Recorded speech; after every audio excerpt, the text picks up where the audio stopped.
श्रीमद् भागवत करूं आरती।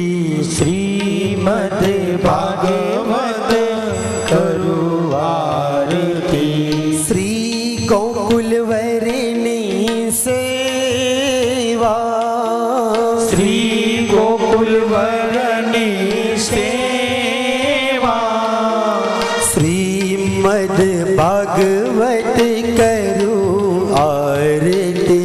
श्रीमद् भागवत करूं आरती। श्री गोकुलवरनी सेवा। श्री गोकुलवरनी सेवा। गोपी जनना प्राण प्रभु छो। गोपी जनना प्राण प्रभु छो। वारी वारी दर्शन देवा प्रभु। वारी वारी दर्शन देवा। श्रीमद् भागवत सव सुखकारी।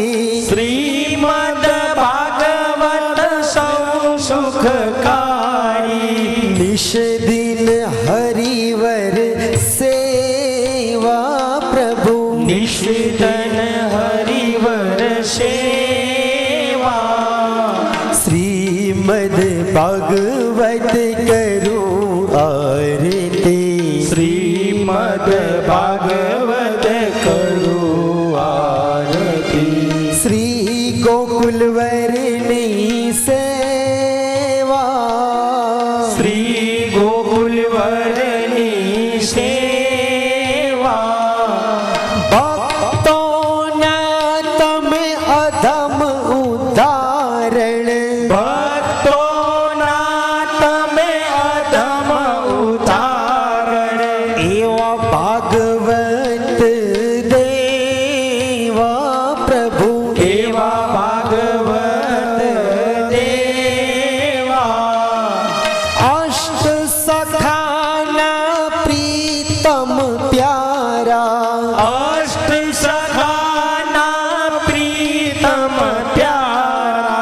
वल्लभ वरना देवा प्रभु। वल्लभ वरना देवा। श्रीमद् भागवत करूं आरती। श्रीमद् भागवत करूं आरती। श्री गोकुलवरनी सेवा प्रभु। श्री गोकुलवरनी सेवा। मंगल मूर्ति हृदय विराजे। मंगल मूर्ति हृदय विराजे।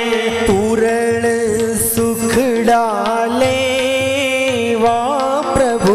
पूर्ण सुख डालेवा। कर जोड़ी प्रभु विनंती करूं हूँ। कर जोड़ी प्रभु विनती करूं। चरणों नी देजो सेवा प्रभु। चरणों नी देजो सेवा। श्रीमद् भागवत करूं आरती। श्रीमद् भागवत करूं आरती।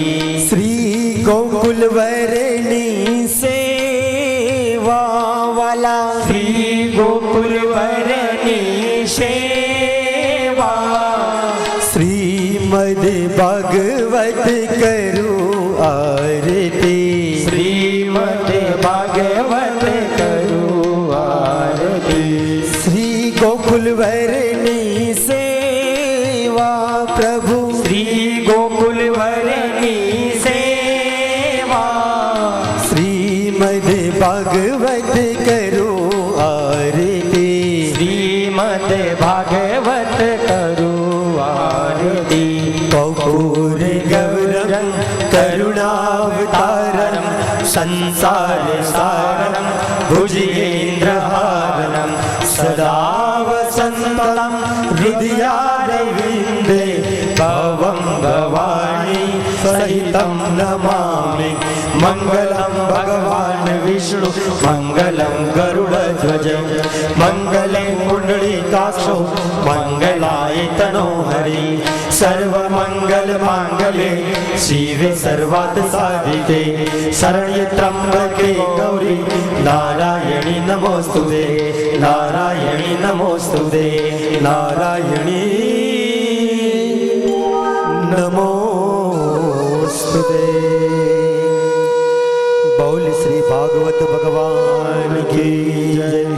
द्वारिकाधीश की जय। कृष्ण कन्हैया लाल की जय। गंगा मैया की जय। अपने अपने माता पिता सदगुरुदेव की जय। ओम नमः पार्वती पते हर हर महादेव हर। અને દર્શભાઈ માતાજીના હસ્તે મોમેન્ટો લઈને સ્વીકારશે। बोल सियावर रामचंद्र भगवान की जय। वीर हनुमान जी महाराज ने जय।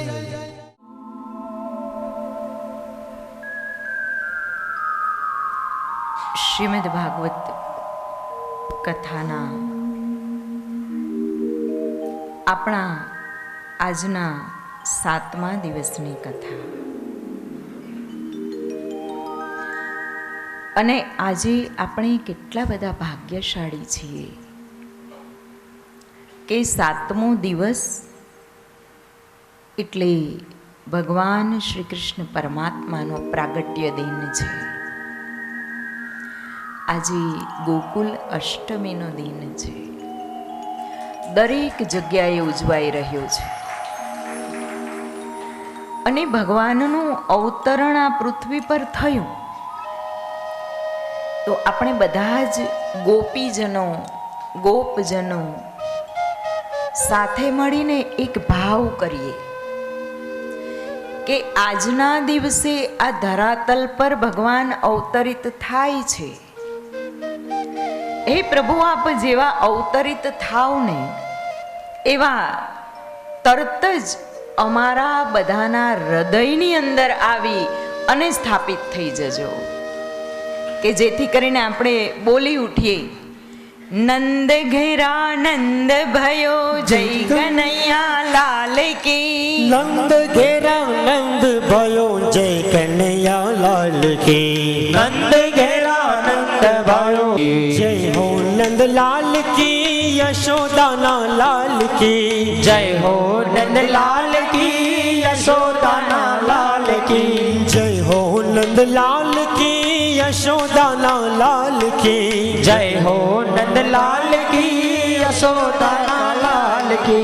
गली गली धूम मची गिरधर गोपाल की। गली गली धूम मची गिरधर गोपाल की। गली गली धूम मची गिरधर गोपाल की। गली गली धूम मची गिरधर गोपाल की। हाथी घोड़ा पाल की जय हो नंद लाल की। हाथी घोड़ा पाल की जय हो नंद लाल की।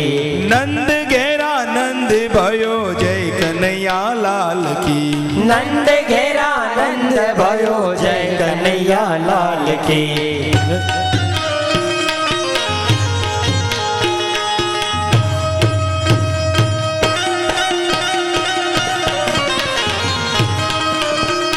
नंद घेरा नंद गायो जय कन्हैया लाल की।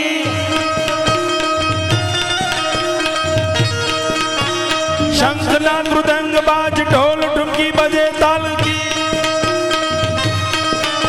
हे नंद घेरा नंद गयो જય કનૈયા લાલ કી। नंद घेरा नंद भयो जय कन्हैया लाल की। जय हो नंद लाल की। हाथी घोड़ा पाल की। जय हो नंद लाल की। हाथी घोड़ा पाल की। गली गली धूम मची जसोदा के लाल की। गली गली धूम मची गिरधर गोपाल की।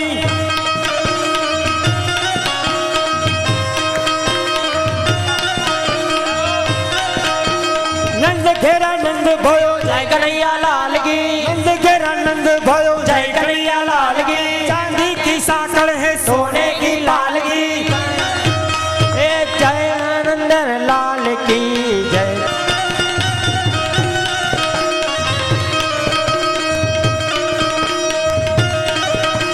जय हो नंद लाल की यशोदा लाल की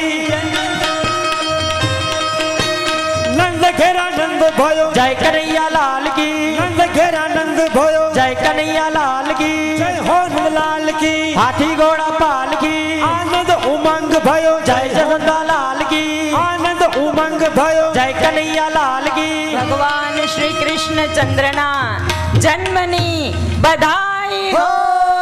घड़ी खम्मा घड़ी खम्मा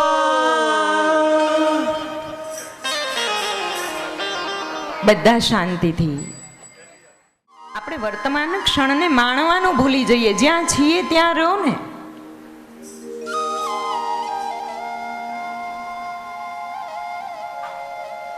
એટલે આજે માત્ર 1 કલાક આપણે ભગવાનનું સાનિધ્ય માણવાના છીએ, તો કોઈ મોબાઈલનો ઉપયોગ નહીં કરે.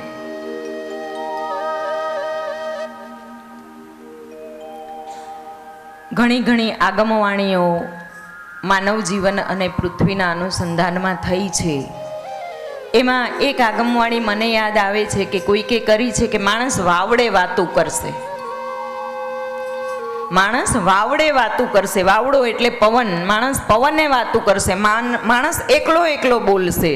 તો આપણે જોઈએ છીએ એકલો એકલો જ બોલતો હોય છે. વાવડે વાતું કરીએ છીએ આપણે. ત્યારે આપણને અશક્ય લાગતું હતું. આજે ભગવાન શ્રી કૃષ્ણ પરમાત્માએ જ્યારે આપણને આ ધરાતલ પર પોતાના પ્રાદુર્ભાવની દિવ્ય ક્ષણ આપી છે, એમાં એ વાનપ્રસ્થ આશ્રમમાં આજે રાત્રે શ્રી રામજી મંદિરમાં નંદ ઉત્સવ ઉજવાય છે. ભગવાનનો જન્મદિવસ ઉજવાય છે રાત્રે 12 વાગે, અને બહુ સુંદર ઉત્સવ હોય છે. તો બધા જ ભાવિક ભક્તો રાત્રે 12 વાગે હાજર હોય તો તેઓ ત્યાં પણ ભગવાનના દર્શન કરી શકે છે. ભગવાને અષ્ટપટરાણીઓ સાથે વિવાહ કર્યો. એમાં પ્રથમ રૂકમિણી દેવી, દ્વિતીય જાંબુવતી દેવી. કહેવાય છે કે વૃક્ષરાજ જામવાનના પુત્રી હતા. વૃક્ષરાજ જામવાન એ ભગવાન શ્રી રામચંદ્રજીના અવતરિત થયાના પછી ભગવાનની રાહ જોઈ રહ્યા હતા. અને વનમાં ફરે, જંગલમાં ફરે એવા સમયે એણે એક ભગવાનનું ધ્યાન ધરતી એક નાનકડી બાળકીને જોઈ, અને એ બાળકીને જામવનજીએ પોતાની પુત્રી વત એનો ઉછેર કર્યો છે. એ રીતે આ જામવનજીના પુત્રી હતા. વૃક્ષરાજ જામવનજી અને જાંબવતી કહેવાયા છે. સ્યમંતક મણીના આરોપને દૂર કરવા ભગવાન શ્રી કૃષ્ણ જામવાનજી સાથે એનું યુદ્ધ થાય છે, અને જાંબુવતીજીનો હાથ ભગવાનના હાથમાં આપવામાં આવે છે. સ્યમંતક મણીની સાથે જામવતીજીને લઈ અને ભગવાન જેવા ગોકુલમાં આવ્યા.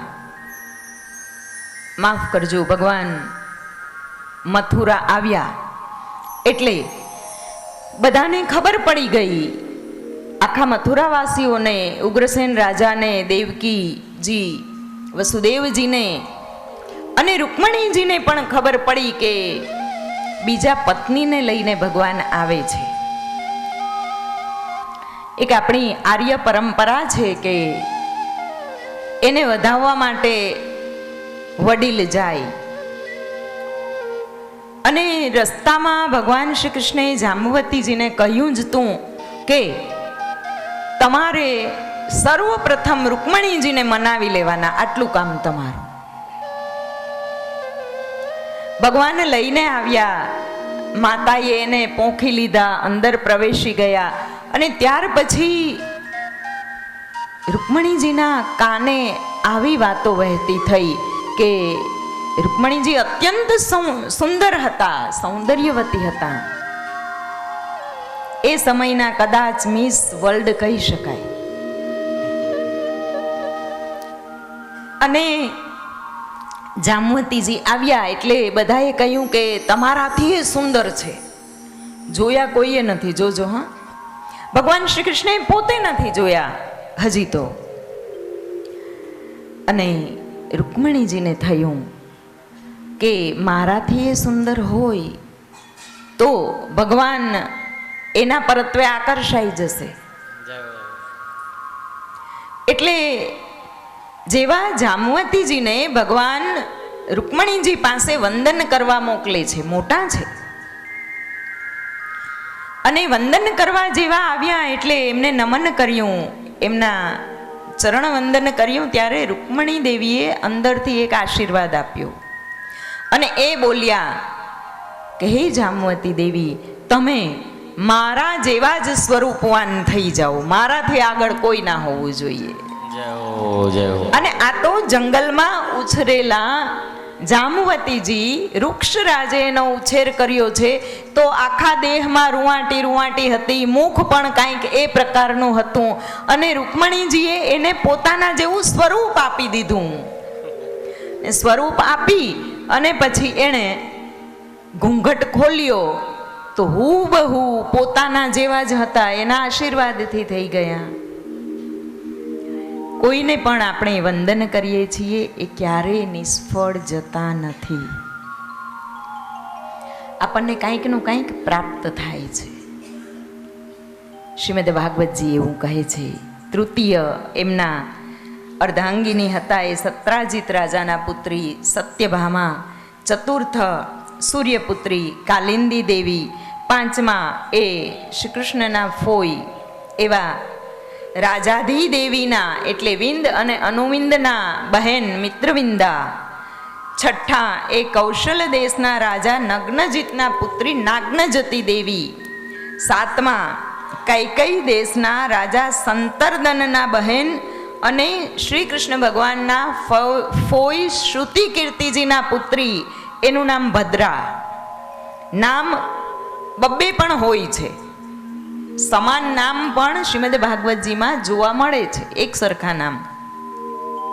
અને આઠમા એ મુદ્ર દેશના રાજાના પુત્રી લક્ષ્મણા. અને એક તો ભગવાનના આપણે પહેલા જ મહાભારતના પ્રસંગમાં જોઈ ગયા કે એમના પુત્રવધુનું નામ પણ એક લક્ષ્મણા હતું, કે જે દુર્યોધનના પુત્રી હતા. આમ 8 રાણીઓ છે ભગવાનને, અને કહેવાય છે કે આ અષ્ટધા પ્રકૃતિનું સ્વરૂપ છે. અષ્ટધા પ્રકૃતિ ભગવાનની સેવા કરી રહ્યા હતા. અને હવે એનું તાત્વિક વિશ્લેષણ જો આપણે જોઈએ તો કાલિંદી દેવી એ જલ રૂપે સેવા કરી રહ્યા હતા. મિત્રવૃંદા એ પ્રાણનું નામ છે, પ્રાણ રૂપે સેવા કરે છે. લક્ષ્મણા એ અગ્નિ છે, અગ્નિ રૂપે સેવા કરી રહ્યા છે. નાગ્નજતી એ જતીઓના વસ્ત્ર છે એટલે આકાશ રૂપે સેવા કરી રહ્યા છે. ભદ્રા પૃથ્વીનું નામ છે, ભદ્રા દેવી પૃથ્વી રૂપે સેવા કરે છે. આ 5 પટરાણીઓ ભગવાનની સેવા કરે છે, તો ભગવાનની સાથે સાથે એ આપણી પણ સેવા કરે છે. જલ, પ્રાણ, અગ્નિ, આકાશ અને પૃથ્વી આપણી પાસે પણ છે. ભગવાને આપણને પણ આપ્યા છે 5 પટરાણીઓ. તો એટલે ભગવાનની એ પ્રકૃતિ, એ પટરાણીઓ આ જીવની સેવા માટે પણ ભગવાને મોકલ્યા છે. હવે રહ્યા બાકી 3. 5 તો ભગવાને આપી દીધા છે. 3માં પહેલા છે રૂકમણીજી. રૂકમણીજી એ લક્ષ્મી રૂપ છે, અને લક્ષ્મી રૂપ રૂકમણીજી એને પ્રાપ્ત કરવા પડે છે. એ લક્ષ્મી કોને વરે? એ પુરુષાર્થને વરે છે, પરાક્રમને વરે છે.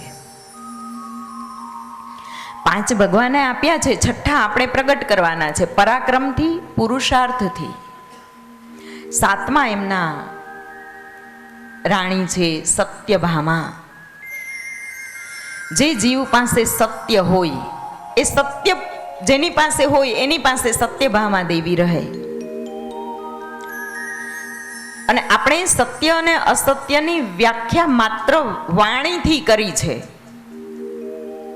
માત્ર વાણીથી કરી છે. શ્રીમદ ભાગવતજીની અંદર સત્યની વ્યાખ્યા બહુ વિરાટ છે. આપણે આપણા કર્મો પ્રત્યેની, આપણી વચન, વાણી, વર્તન અને કર્મ પ્રત્યેની સન્નિષ્ઠતાને સત્ય એવું નામ આપવામાં આવ્યું છે. જેની પાસે આ ચારે ચાર વસ્તુનું તપ હોય એની પાસે સત્યભામા આવે છે, ધીરે ધીરે આવે. અને જાંબુવતી દેવી એ શીલ છે. શીલનું બીજું સ્વરૂપ છે, મર્યાદાનું સ્વરૂપ છે.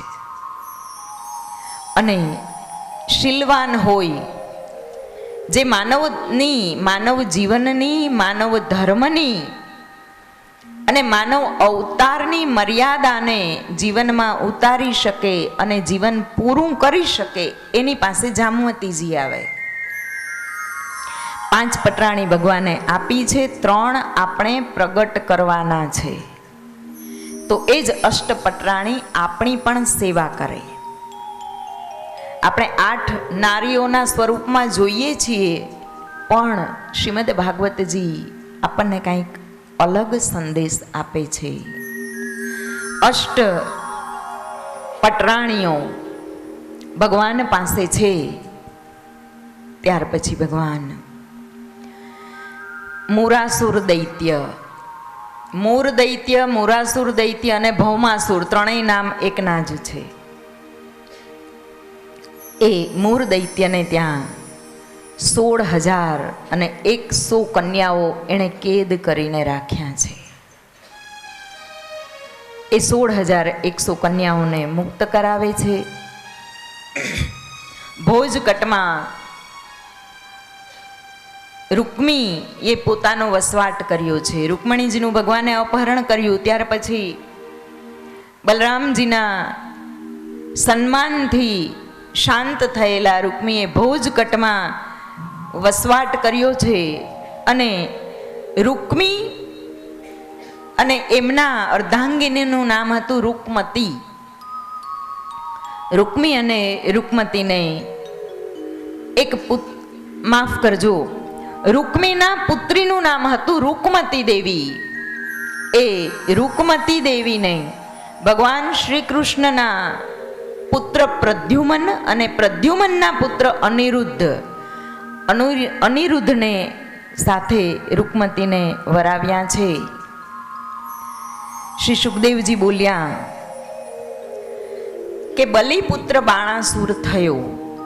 દસમ સ્કંદ ઉત્તરાર્ધ ચાલી રહ્યો છે અને દસમ સ્કંદ ઉત્તરાર્ધમાં પણ અનેક માનવના સચોટ નિદાનો ઉપસ્થિત છે.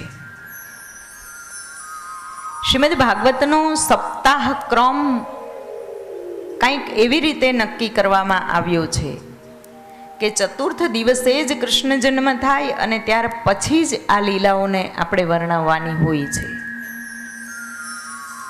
7 દિવસના ક્રમમાં 3 દિવસ તો આ જીવને તૈયાર કરવામાં આવે છે 72 કલાકમાં. આપણે એમ થાય ને કે પાછળ આટલી બધી ઉતાવળ થઈ જાય છે તો આગળથી જ બીજું ના લેતા આને ના લઈ લેવાય. વાત સાચી છે, લઈ શકાય, પણ એક વૈજ્ઞાનિક નિયમ પ્રમાણે જોઈએ કે એક આત્મિક નિયમ કે એક આધ્યાત્મિક નિયમ તરીકે જોઈએ તો આ જીવને તૈયાર થવાનો થોડોક સમય આપવો પડે છે. 3 દિવસ જીવને તૈયાર કરતા થાય છે. આપણે 3 દિવસ શાંત થવામાં થાય અને શાંત થઈ જઈએ 3 દિવસ આ બધી કથાઓ સાંભળીને પછી ચોથા દિવસે જ કૃષ્ણ જન્મ કરાવવામાં આવે છે શ્રીમદ ભાગવતના ક્રમની અંદર. આપણે પણ 3 દિવસ તૈયાર થયા અને આ 3નો મહિમા આપણે બહુ જ કથા દરમિયાન પણ વર્ણવી ગયા છીએ. તમને યાદ હશે પહેલો દિવસ હું આપણી લિંક મુકાણી છે ને, એમાં પહેલા દિવસની કથા અને એમાં આપના બધાના ચહેરાઓ મેં જોયા આજે સવારે જ. તમે પણ જોજો, પછી બીજા દિવસે જોજો, ત્રીજા દિવસે જોજો. તમે પોતે જ નક્કી કરી લેશો કે ખરેખર 3 દિવસ થાય છે જીવને શાંત થતા. કોઈ પણ વસ્તુને ગ્રહણ કરવા માટે આપણને 72 કલાક તો જોઈએ. મુખમાંથી ભોજન આપણે મૂકીએ છીએ ને, તો એનું પૂર્ણ વિઘટન થતા છેલ્લા દ્વાર સુધી પહોંચતા પણ એને 72 કલાક થાય જ છે. આજે ખાધું હોય અને આજે જ એનું વિઘટન ના થાય. એટલે આજની આપણી આજે 7મા દિવસની કથા છે. એ ઉતાવળથી એટલા માટે પણ હોય છે કે ભગવાનનું પ્રાગટ્ય થાય ત્યાં સુધીમાં તો આ જીવના હૃદયમાં પણ ભગવાન સ્થાપિત થઈ ગયા હોય છે. શુકમુનિએ પરીક્ષિતજીને 10મ સ્કંદની કથા નથી કહી. શુકમુનિએ ભગવાનને આમંત્રિત કર્યા છે કે હે પ્રભુ, તમે તમારી કથા અમને સમજાવો. એટલે બાલલીલાના થોડાક પ્રસંગોને આપણે શાંતિથી શ્રવણ કરી લઈએ. એટલે શાસ્ત્રએ એવી કલ્પના કરી છે અને પરમ કૃપાળુ પરમાત્માએ આપણા પર એવો વિશ્વાસ કર્યો છે. સાંભળજો, એમણે વિશ્વાસ કર્યો છે આપણા ઉપર કે આ જીવ એ ભગવાનમયી થઈ ગયો છે. એની દૃષ્ટિમાં પરમાત્મા તરફની ગતિની એક દિશા એને મળી ગઈ છે. જીવ ઘણો બધો ભગવાનની નજીક પહોંચી ગયો છે. આવો વિશ્વાસ ભગવાને કર્યો છે. અને એટલે પણ આ 10મ સ્કંદ ઉત્તરાર્ધ, એકાદશ સ્કંદ અને દ્વાદશ સ્કંદની કથા જે છે એને આપણે ઝડપથી લેતા હોઈએ છીએ. હવે આપણામાં દ્રષ્ટિ પ્રગટ થઈ ગઈ. બાળક 1 વર્ષનું હોય, આપણે એને ઉપાડીને ફરીએ. 2 વર્ષનું હોય, ઉપાડીએ. 3 વર્ષનું ઉપાડીએ. 5 વર્ષનું ઉપાડીએ. પછી એ બાળક 20 વર્ષનું થાય ત્યાં સુધી ઉપાડ કરીને જ ફરીએ આપણે, કે એને ચાલવાનો મોકો આપીએ. એને ચાલતું કરીએ ને. બાળક થોડુંક મોટું થાય એટલે તેડવાનું બંધ કરીએ ને એને કહીએ કે હવે તારી જાતે ચાલ. શ્રીમદ ભાગવતજી પણ એવું કહે છે કે હે જીવ, હવે ભગવત દ્રષ્ટિ આવી ગઈ છે, તો હવે તું તારી રીતે કંઈક સમજી અને પછી આ જગતમાં ચાલ. છેક સુધી ભગવાન જ ના કર્યા કરે આપણું કામ. એ અર્થમાં પણ શ્રીમદ ભાગવતજીનો ક્રમ આપણે થોડુંક ઝડપથી આગળ લઈ જતા હોઈએ છીએ. અને છેલ્લું અને બહુ જ પ્રેક્ટિકલ કારણ એ પણ હોય છે કે આપણે દર વર્ષે અહીંયા પધારીએ, પછી આટલું સુંદર ફેલાવીને બેઠા હોઈએ. માયા ફેલાવવી બહુ સહેલી છે, સમેટવી અઘરી છે. એટલે આ સમેટવા માટેનો સમય પણ મળી રહે એટલા માટે પણ આપણે થોડાક ઝડપથી જતા હોઈએ છીએ. શુકમુનિએ પરીક્ષિતજીને બલિપુત્ર બાણાસુરની કથા વર્ણવી છે. બલિરાજાનો પુત્ર બાણાસુર, એણે ભગવાન સદાશિવની કૃપાથી 1000 હસ્ત પ્રાપ્ત કર્યા. ભગવાન પ્રગટ થયા અને કહ્યું શું જોઈએ? તો કે મને 1000 હાથ આપો, કે એ 1000 હાથથી હું ભગવાનના જુદા જુદા મૃદંગો, વાજિંત્રો વગાડી અને ભગવાનને પ્રસન્ન કરી શકું. અને 1000 હાથ આપ્યા. અને પછી 1000 હાથથી એણે ભગવાન સદાશિવનું તાંડવ નૃત્ય કર્યું. 1000 હાથે મૃદંગો વગાડ્યા. એનો અર્થ એ થાય છે કે 1000 હાથે અલગ અલગ પ્રકારના ભગવાનને રીઝાવવાના કાર્યો કર્યા. અને ફરીથી ભગવાન સદાશિવ પ્રસન્ન થયા ત્યારે કહ્યું કે માંગ. ત્યારે બાણાસુરે માંગ્યું છે કે હે ભગવાન, તમે પોતે મારી નગરીની રક્ષા કરો. આ પિતા કરતા પુત્ર સવાયો. પિતા બલિરાજાને ત્યાં ભગવાન વિષ્ણુ એ પહેરેદાર બન્યા હતા.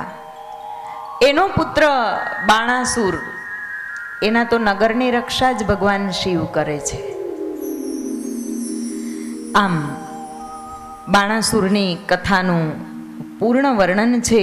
અને આપણે બધા જ ચૈત્ર માસમાં ઓખાહરણ વાંચીએ. એ ઓખાહરણનો જે પૂર્ણ વૃત્તાંત છે એ વૃત્તાંત અહીંયા વર્ણન કરેલો છે.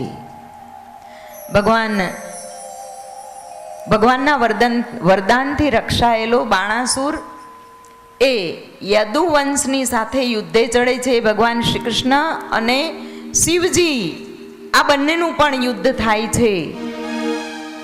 છેલ્લે એકબીજા પર રોચક પ્રહાર થાય છે. ભગવાન શિવ પીછેહઠ કરે છે અને ભગવાન કૃષ્ણ પરમાત્માએ સુદર્શન ચક્ર દ્વારા બાણાસુરના 4 હસ્ત બાકી રાખ્યા છે અને બાકી બધાય હસ્તનું છેદન કર્યું છે.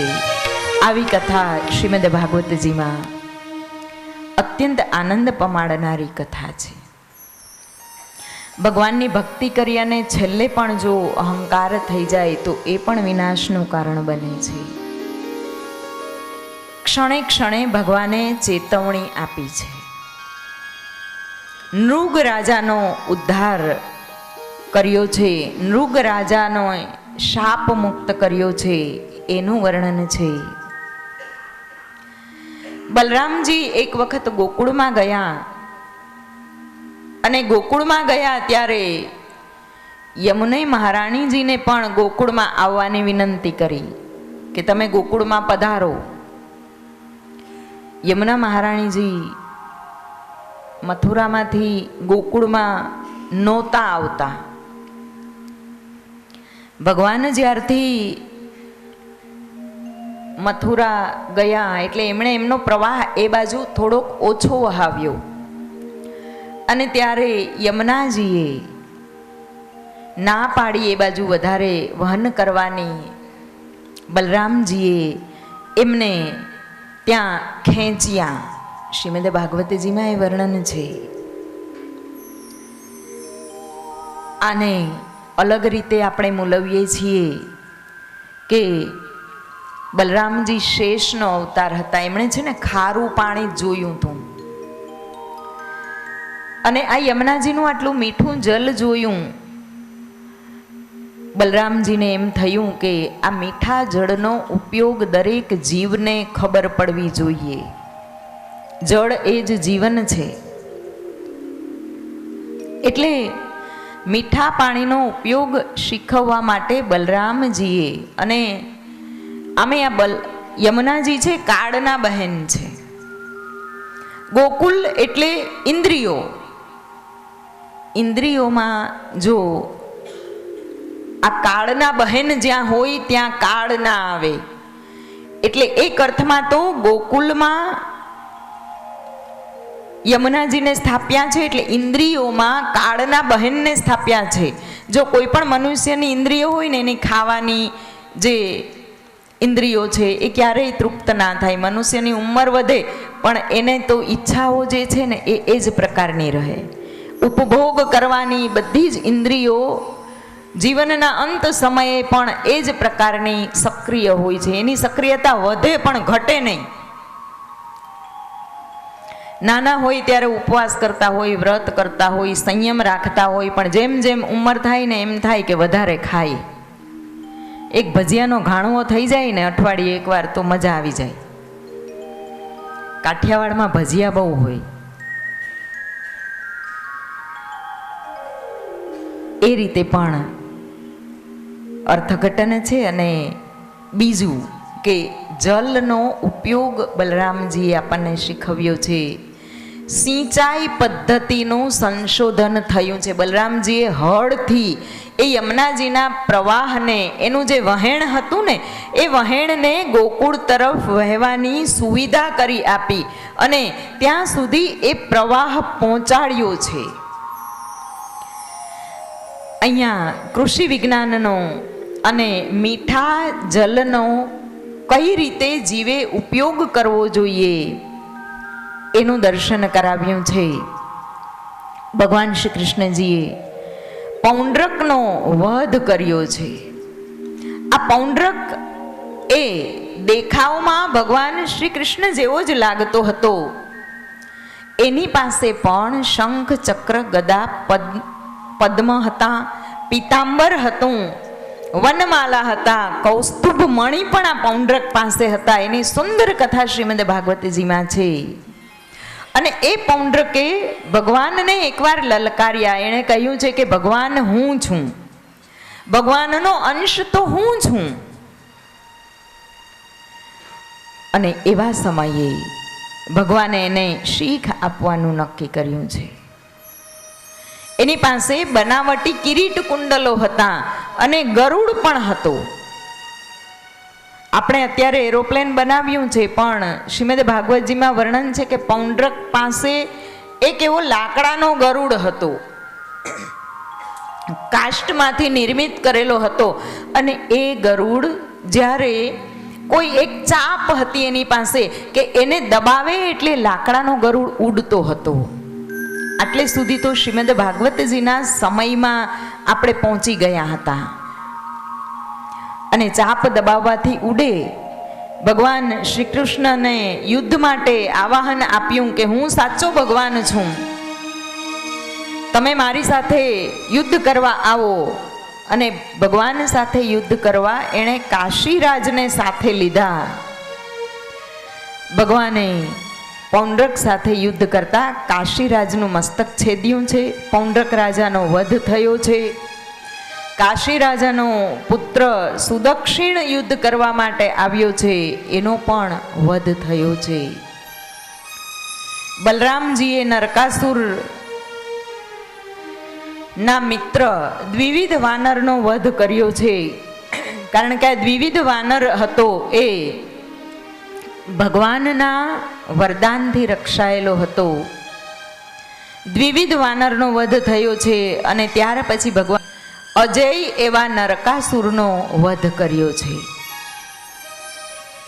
શુકદેવજીએ પરીક્ષિતજીને કહ્યું કે જ્યારે નરકાસુર અજય હતો અને અજય નરકાસુરનો વધ થયો એટલે નારદજીને ભગવાન શ્રી કૃષ્ણના ગૃહસ્થાશ્રમ જોવાની ઈચ્છા થઈ. એણે નારદજીએ સાંભળ્યું કે ભગવાને તો 16,108 રાણીઓ અને પટરાણીઓ બનાવી છે, નરકાસુરનો વધ કર્યો છે. એટલે નારદજીને થયું કે લાવ હું ભગવાન શ્રી કૃષ્ણના ગૃહસ્થાશ્રમ જોઈ આવું, ભગવાનના દર્શન કરી આવું. નારદજી દ્વારિકા આવે છે, પરીક્ષણ કરવા માટે આવે છે. મનની અવસ્થાનું વર્ણન છે. નારદ એ આપણું મન છે. એક ક્ષણ પણ ક્યાંય શાંતિથી બેસતું નથી. અને એ નારદનું કામ જ છે કે ક્યાંક આ મન ભટક્યા જ કરે. ગમે ત્યાંથી પાણીમાંથી પૂરા મળે એ વાત તો સમજાય, પણ દૂધમાંથી પૂરા કાઢ્યાવાનું કામ મનનું છે. કાંઈ લાગતું ના હોય, કાંઈ વળગતું ના હોય, અને સામે માનો કે કોઈ ખાલી ખોટું કાંઈ કમ કરતા હોય તો આ મનને સંદેહ થાય કે જો તો કંઈ ખબર પડે જ, બુદ્ધિ છે, નથી ઓળખતા, નથી પાળખતા, નથી કાંઈ લેવા, નથી કાંઈ દેવા. છતાંય આ આપણો નારદ છે ને એક ક્ષણ ક્યાંય બેસે નહીં. ખબર નહીં, આપણે સમજતા નથી કે આપણે નિસ્બત નથી એવા કાર્યોમાં આપણે ઉલજી જવાથી આપણા જીવનનો અમૂલ્ય પરમાત્માએ આપેલો સમય નષ્ટ થાય છે. આપણે હજી સમયની દરકાર કરતા જ નથી શીખ્યા. 50, 60 વર્ષ થઈ ગયા, 40, 45 જેટલા થયા હોય એટલા આટલા વર્ષો થઈ ગયા. આપણે ઘરે જઈ પરમ દિવસે ઘરે પહોંચી અને એક ડાયરી લઈને ખરેખર તમે બેસજો કે આપણે આજ દિવસ સુધી શું કર્યું એ લિસ્ટ બનાવવાનું. અને શું કર્યું એ તો બરાબર છે, પણ આપણે એવું તો શું કર્યું કે જે બધા કરે છે એ તો આપણે કર્યું જ છે. મોટા થયા, પણ મોટા તો ભગવાને કર્યા. ગૃહસ્થાશ્રમમાં પ્રવેશ કર્યો, બાળકો થયા, એને મોટા કર્યા કે જે આખું જગત કરે છે. આખું જગત નહીં, પશુઓ પણ એના બાળકોને મોટા કરે છે. ખબર છે ને, ચકલી કેવા દાણા શોધીને એના બચ્ચાના મોઢામાં આપે. પાંખ આવે એટલે બચ્ચું ઉડી જાય, પછી ચકલી એ મુક્ત અને બચ્ચું એ મુક્ત. શાસ્ત્રની જે એક ભાષા છે ને કે સમય આવે બધા જ રાજાઓ રાણીઓ એના બાળકોનો રાજ્યાભિષેક કરીને પોતે જતા રહ્યા છે, એટલે ચકલી પણ એના બચ્ચાનો રાજ્યાભિષેક કરીને એને છૂટું મૂકી દે કે જા, આખી પ્રકૃતિ તારી છે, મોજ કર, મજા કર. જે આપણે નથી કરી શકતા, જે આપણે ખરેખર નથી કરી શકતા. એટલે આપણે એક લિસ્ટ બનાવીએ ને કે આપણે આજ દિવસ સુધી કર્યું શું, તો એમાં પણ આપણને એટલી બધી ઉણપો લાગશે ને. અને પછી શું બાકી રહી જાય છે એનું સામે લિસ્ટ કરજો. કયું લિસ્ટ લાંબુ છે એ મને કહેજો. હજી તો કેટલું કરવાનું બાકી છે આપણે બધાને. આ કરવું છે, આમ કરવું છે, આમ કરવું છે. તો પછી આપણી પાસે સમય જ ક્યાં છે આજુબાજુનું જોવાની. શ્રીમદ ભાગવત શાસ્ત્ર કહે છે કે નારદજીને ઈચ્છા થઈ કે ભગવાનનો ગૃહસ્થાશ્રમ જોઈ અને આનંદ માણો. મન સ્થિર નથી. આપણે આપણી અંદર દ્રષ્ટિ કરવાનું આ પ્રસંગ દ્વારા શ્રીમદ ભાગવતજી કહે છે. નારદજી આવ્યા દ્વારિકામાં અને અવલોકન કર્યું તો ભગવાન તો પહેલા જ રૂકમણી દેવી સાથે મહેલમાં બિરાજેલા હતા. રૂકમણી અને નારદજી રૂકમણીજી અને ભગવાન ઊભા થઈ ગયા. નારદજીનો સત્કાર કર્યો, એમના કુશળક્ષેમ વિશે પૂછ્યું, સેવા કરી. નારદજીએ કહ્યું કે ભગવાન, હું તો તમારા ચરણ કમલનું દર્શન કરવાની અભિલાષાથી આવ્યો છું અને થોડાક દિવસ અહીંયા રોકાઈશ. એટલે ભગવાન તો મરક મરક હસ્યા. ભગવાનને તો ખબર હતી કે શું કરવા આવ્યા છો. ત્યાર પછી નારદજી સત્યભામાના મહેલમાં પ્રવેશે છે. નારદજીએ જોયું કે સત્યભામાના મહેલમાં ભગવાન ઉદ્ધવજી, સત્યભામા અને ભગવાનનો અલગ શણગાર છે. અને ફરી પાછું ભગવાને ઊભા થઈ સત્યભામા સાથે ભગવાન નારદજીનો આદર સત્કાર કર્યો અને ત્યાં ચોપાટે રમતા હતા ભગવાન. ત્યાર પછી જામવંતીજીના મહેલમાં પ્રવેશ્યા નારદજી. ત્યાં પણ ભગવાનનો અલગ શૃંગાર છે, અલગ જ ભગવાનની એક આભા છે. અને એ જામવતીજી રાણીની સાથે બિરાજમાન થઈ અને ભગવાન સુંદર મજાના સંગીતને માણી રહ્યા હતા. જેવા નારદજી ગયા, ભગવાન ત્યાં જામવતીજી સાથે ઊભા થઈ ગયા અને ફરી પાછી એમની પૂજા કરી છે. આમ અલગ અલગ જગ્યાએ પરમાત્માની લીલાને જોઈ નારદજી સ્થિર થઈ ગયા, જય જયકાર કરવા લાગ્યા. આ મન સ્થિર કરવા માટે દરેક જગ્યાએ આપણને બ્રહ્મનો અહેસાસ થાય. મન જ્યાં જાય ત્યાં આપણે ક્યાં સ્થિર કરવાનું છે? ઈશ્વરીય આભામાં સ્થિર કરવાનું છે. આપણને આપણા ઈશ્વર આપણા કર્મના દરેક ક્ષેત્રમાં જો દેખાય, આપણા ઈશ્વર આપણા સમર્પણના દરેક ક્ષેત્રમાં જો દેખાય ને તો જ આ મન સ્થિર થાય. પણ આપણે જો જ્યાં જઈએ ત્યાં આપણને બીજાના ખોટ અને ખાડા જ દેખાતા હોય. ખબર નહીં આ દ્રષ્ટિ કેવા પ્રકારની આપણે કેળવી છે. ભગવાને તો બહુ સુંદર આપી છે. તમે નાના બાળકને જોજો, તમે ગમે એટલી કિંમતી વસ્તુ મૂકી હોય, સારી વસ્તુ મૂકી હોય, પણ કોઈ રમકડા જેવી વસ્તુ મૂકી હોય ને, હળવી ફૂલ, એના અનુસંધાનમાં વસ્તુ મૂકી હોય ને તો બાળક પહેલામાં પહેલી એ જ ઉપાડશે કે જે એને કામની હોય. બાળક જે વસ્તુનો ઉપયોગ કરી શકે ને એ જ વસ્તુ ઉપાડે. જ્યારે આપણને મૂક્યા હોય ને, છોડ્યા હોય ને 10 વસ્તુ મૂકીને, તો આપણે જોઈએ આમાંથી કઈ ઉપાડું. કામની કઈ છે એ ના વિચારીએ, નકામની હોય ને તોય સૌથી સારામાં સારી વસ્તુ હોય ને એ આપણે ઉપાડીને આવતા રહીએ. ઉપાધિના 2 પ્રકાર, ગમતી ને અણગમતી. આપણે ઉપાધિ ઉપાડીએ ને એ પણ પાછી ગમતી ઉપાધિ ઉપાડીએ ને, ગમતી ઉપાધિ.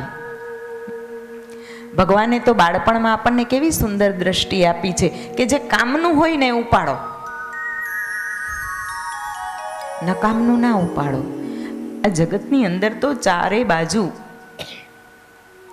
ઘણા ઘણા પ્રલોભનો છે, ઘણા ઘણા આકર્ષણો છે. તમને જે કામ લાગે ને એ જ આકર્ષણને ઉપાડો. તમને કોઈકની કુથલી કરવાનું, કોઈકની પાછળથી વાતો કરવાની, ઈર્ષ્યા કરવાનું કામ લાગતું હોય તો 100% તમારે લેવું જોઈએ, એમાં સમય વ્યતીત કરવો જોઈએ, અન્યથા ના કરવો જોઈએ. એક સમજદાર મનુષ્ય, અને એમાંય શ્રીમદ ભાગવત સપ્તાહના આ સુંદર પટાંગણમાં અથવા ભાગવત મંડપની નીચે જ્યારે આપણે સ્થાન લીધું છે, તો પછી આપણે જે નકામી વસ્તુ હોય ને એનો ત્યાગ કરવાનો સંકલ્પ કરવો જોઈએ. અને આપણે નકામી વસ્તુનો ત્યાગ કરશું ને તો જ સામેવાળો કરશે. એણે એવું ના કરવું જોઈએ ને, પણ એણે કર્યું છે એ નક્કી કરશે. તમે શા માટે કરો છો એવું? તમે ત્યાગ કરો ને. તારી એક એક ઘડી જાય લાખની. સુંદર મજાની શ્રીમદ ભાગવતની કથા છે. ભગવાનનો જીવન ક્રમ વર્ણવ્યો છે. ભગવાનની સલાહથી ભીમે જરાસંઘનો વધ કર્યો છે. જરાસંઘની કેદમાં 20,000 અને 800 રાજાઓ કેદ થયેલા છે, એને મુક્ત કર્યા છે. યુધિષ્ઠિરના રાજસૂય યજ્ઞનું વર્ણન આવે છે.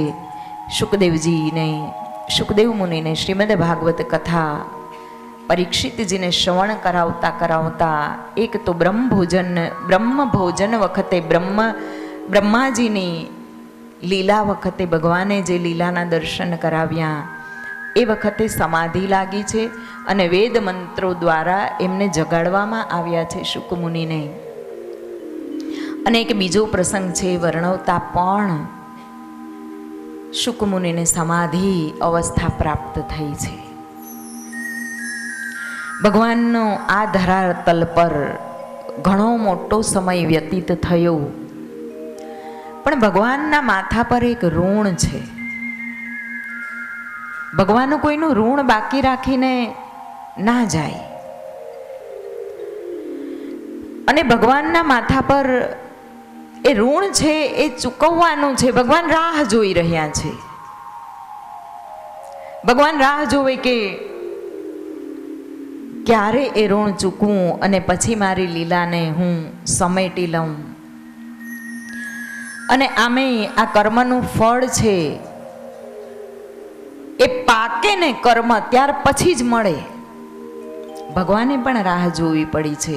જો જેવા કઠોર કર્મ હોય તો એ મોડા પાકે, અને કોમળ કર્મ હોય તો વહેલા પાકી જાય છે, અને એ રીતે ફળ મળે છે. ભગવાનનું આ ઋણ છે, અને એ ઋણવાળું કર્મ છે એનું ફળ ભગવાનને હવે નજીક દેખાય છે. ભગવાને એનું ઋણ ઉતારવાનો સમય આવી ગયો છે. એક એવો સમય આવ્યો કે દ્વારપાલોએ ભગવાનને દ્વારિકામાં આવી અને સમાચાર આપ્યા. ભગવાન તો રાહ જોતા જ હતા, અને ભગવાન કયા ઋણ ઉતારવાની રાહ જોતા હતા? આપણે આગળ જોઈ ગયા છીએ કે ભગીરથ એ કેવટ રૂપે આવ્યો છે. કેવટે એમને ગંગા પાર કરાવી છે, અને ભગવાન મુદ્રિકા રૂપે એમને ઉતરાય આપતા હતા. કહ્યું છે કે ભગવાન પાછા આવો ને ત્યારે અત્યારે રહેવા દ્યો, કામ લાગશે. અને મુદ્રિકા કામ પણ લાગી. હનુમાનજી મહારાજ લઈને જાય છે. મુદ્રિકા કામ પણ લાગી. ભગવાન બહુ ઝડપથી પાછા અયોધ્યામાં આવી ગયા. ભગવાનને ઋણ ચૂકવવાનું બાકી રહી ગયું. ભગવાન પાછા કૃષ્ણ અવતારમાં આવ્યા છે. અને આના પછી ભગવાનને ખબર હતી કે કલયુગનો પ્રવેશ થઈ ગયો છે. ભગવાન જેવા ધરાતલ પરથી વિદાય લે છે એટલે તરત જ કલયુગનો પ્રવેશ થઈ ગયો. એટલે ભગવાને હવે પછીનો અવતાર ધારણ કરવા માટે પોતાના પૂર્ણ રૂપને એમણે સમાહિત કરી દીધું છે, તિરોધાન કરી દીધું છે, અદૃશ્ય કર્યું છે. અત્યારે ભગવાન એ ગોપ ગાયાવડોનો ગોપ બનીને, ગાયોના ગોવાળ બનીને નહીં આવે. અત્યારે ભગવાન તમારી અંદર જ પ્રવેશીને તમને જ જગાડશે. કારણ કે ભગવાને પોતાના સમાન આ જીવને બનાવી દીધો છે. એટલે ભગવાન આ કૃષ્ણ અવતારમાં જ કેવટનું ઋણ ચૂકવવા માંગે છે. રાહ જોઈ રહ્યા છે. એક વખત અષ્ટપટરાણીઓની સેવામાં ભગવાન લીન હતા. અને એવા સમયે બે દ્વારપાલો આવે છે. દ્વારપાલોએ આવી અને સમાચાર આપ્યા કે હે ભગવાન, એક બ્રાહ્મણ આવ્યો છે આપણા આંગણે. એને અને એ બ્રાહ્મણ પણ કેવો આવ્યો છે કે એને ડીલે અંગરખું નથી, માથે પહેરવા પાઘડી નથી, પગમાં પહેરવા ચાખડીએ નથી. માથે પહેરવા નથી પાઘડી રે લોલ, ડીલે અંગરખું ના હોય જો એ સાંભળો સુદામાની ગોઠડી હોજી રે. કે છે કે અંગરખું નથી, પાઘડી નથી, ચાખડી નથી, અને છતાંય આવીને એમ કે છે કે હું કૃષ્ણનો મિત્ર છું. દ્વારિકાધીશ મારો મિત્ર છે, તમને મિત્ર ગણાવે છે, અને એ તમારો મિત્ર થઈ ગયો છે. મેલું ગંધાતું એક પોતળું ધારણ કરેલું છે, જર્જરિત દુપટ્ટો છે, જર્જર કંથા દુપટ્ટો નાખેલો છે. અને આ જર્જર કંથા એટલા માટે છે, મેલો છે, ગંધાતો છે.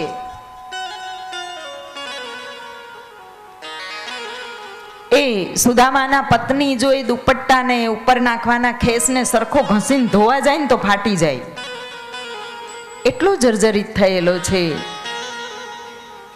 સોનાને મઢેલી દ્વારિકાને જોઈ આંખો અંજાઈ ગઈ છે, શરીર વાંકું વળી ગયું છે.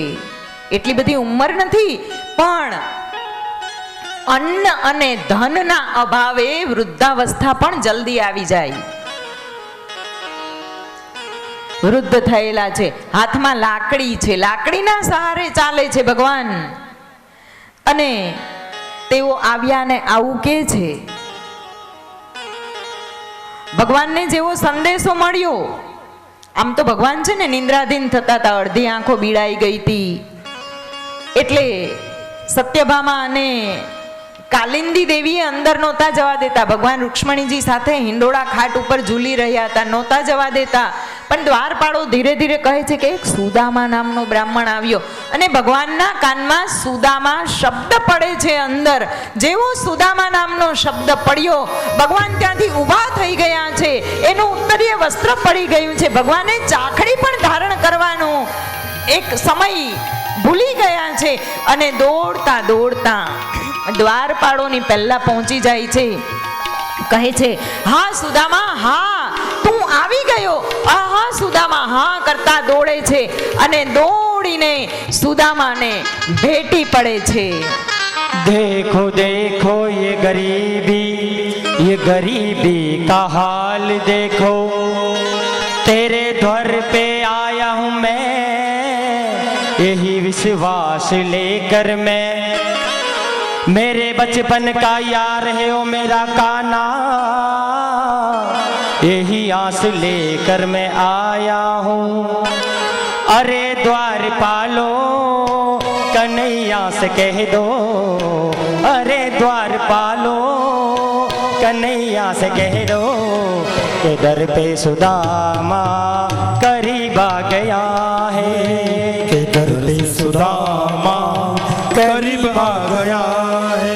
भटकते भटकते ना जाने कहाँ से, भटकते भटकते ना जाने कहाँ से, तुम्हारे महल के करीब आ गया हूँ, तुम्हारे महल के करीब आ गया है।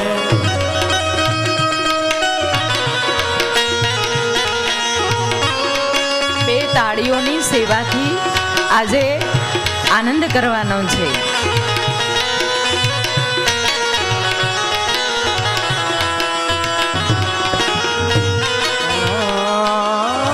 ना सर पर है पगड़ी ना तन पे है जामा, बता दो कन्हैया को नाम है सुदामा, बता दो कन्हैया से नाम है सुदामा।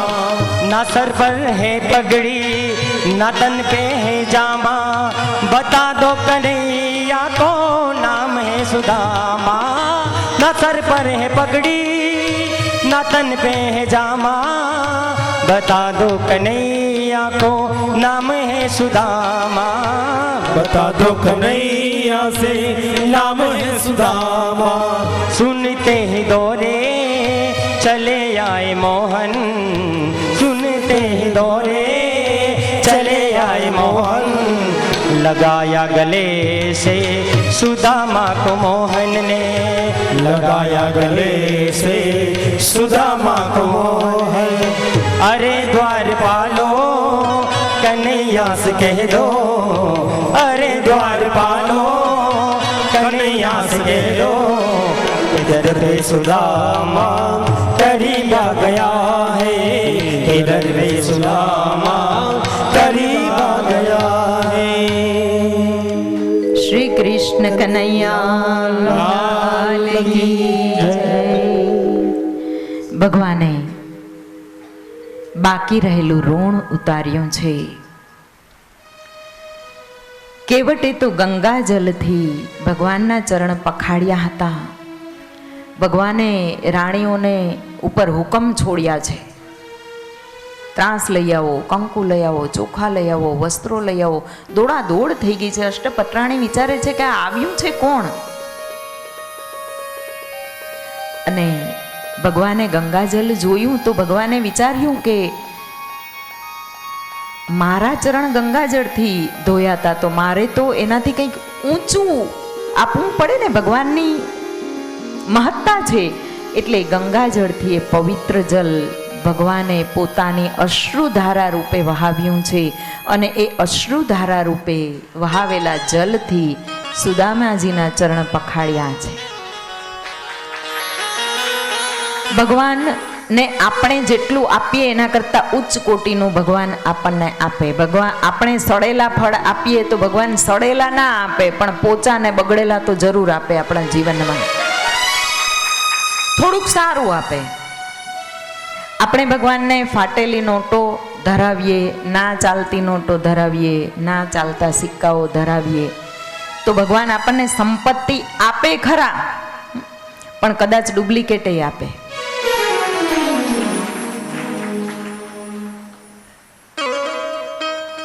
ભગવાન એકનું અનેક આપે. અને એમાંય તીર્થક્ષેત્રમાં તો આપણે એવા જ કર્મો કરવા જોઈએ કે એકના 10 આવે ને તો આપણે વધારે સુખી થઈએ, દુઃખી થઈએ એવા કર્મો ના થઈ જાય એનું ધ્યાન રાખજો. કુરુક્ષેત્રનો પ્રસંગ ભગવાને વર્ણવ્યો છે. અર્જુને સુભદ્રાજીનું કૃષ્ણની સંમતિથી હરણ કર્યું. અને 3 દેવોમાંથી મોટા દેવ કયા છે એનું પણ વર્ણન આવે છે. દસમ સ્કંધ ઉત્તરાર્ધને અહીંયા સમાપન આપી અને એકાદશ સ્કંદની મુક્તિ લીલામાં શુકમુનિ પ્રવેશ કરાવે છે. યાદવોને શાપ મળ્યો છે. નિમિ રાજા અને યોગેશ્વરનો સંવાદ છે. શ્રી કૃષ્ણ અને ઉદ્ધવનો પ્રભાસ તીર્થમાં કે ભગવાને પોતાનો દેહોત્સર્ગ કરતા પહેલા જે સંવાદ કર્યો છે, પ્રભાસ તીર્થમાં ભગવાને ઉદ્ધવજીને જે ઉપદેશ આપ્યો છે એનું વર્ણન કર્યું છે. એ ઉપદેશની અંદર દત્તાત્રેયના 24 ગુરુનું વર્ણન કર્યું છે. ગઈકાલે સાંજે અહીંયા આપણે એક નાનકડી ચર્ચા કરવા માટે બેઠા હતા. એમાં પણ આ પ્રશ્ન પૂછવામાં આવ્યો હતો, ગુરુ કરવા જરૂરી છે? સાંજે એનો જવાબ મળ્યો હશે. દત્તાત્રેયના 24 ગુરુઓનું વર્ણન કરવામાં આવ્યું છે. પરીક્ષિતજી શુક મુખેથી યાદવ કુળના સંહારનું વર્ણન સાંભળે છે.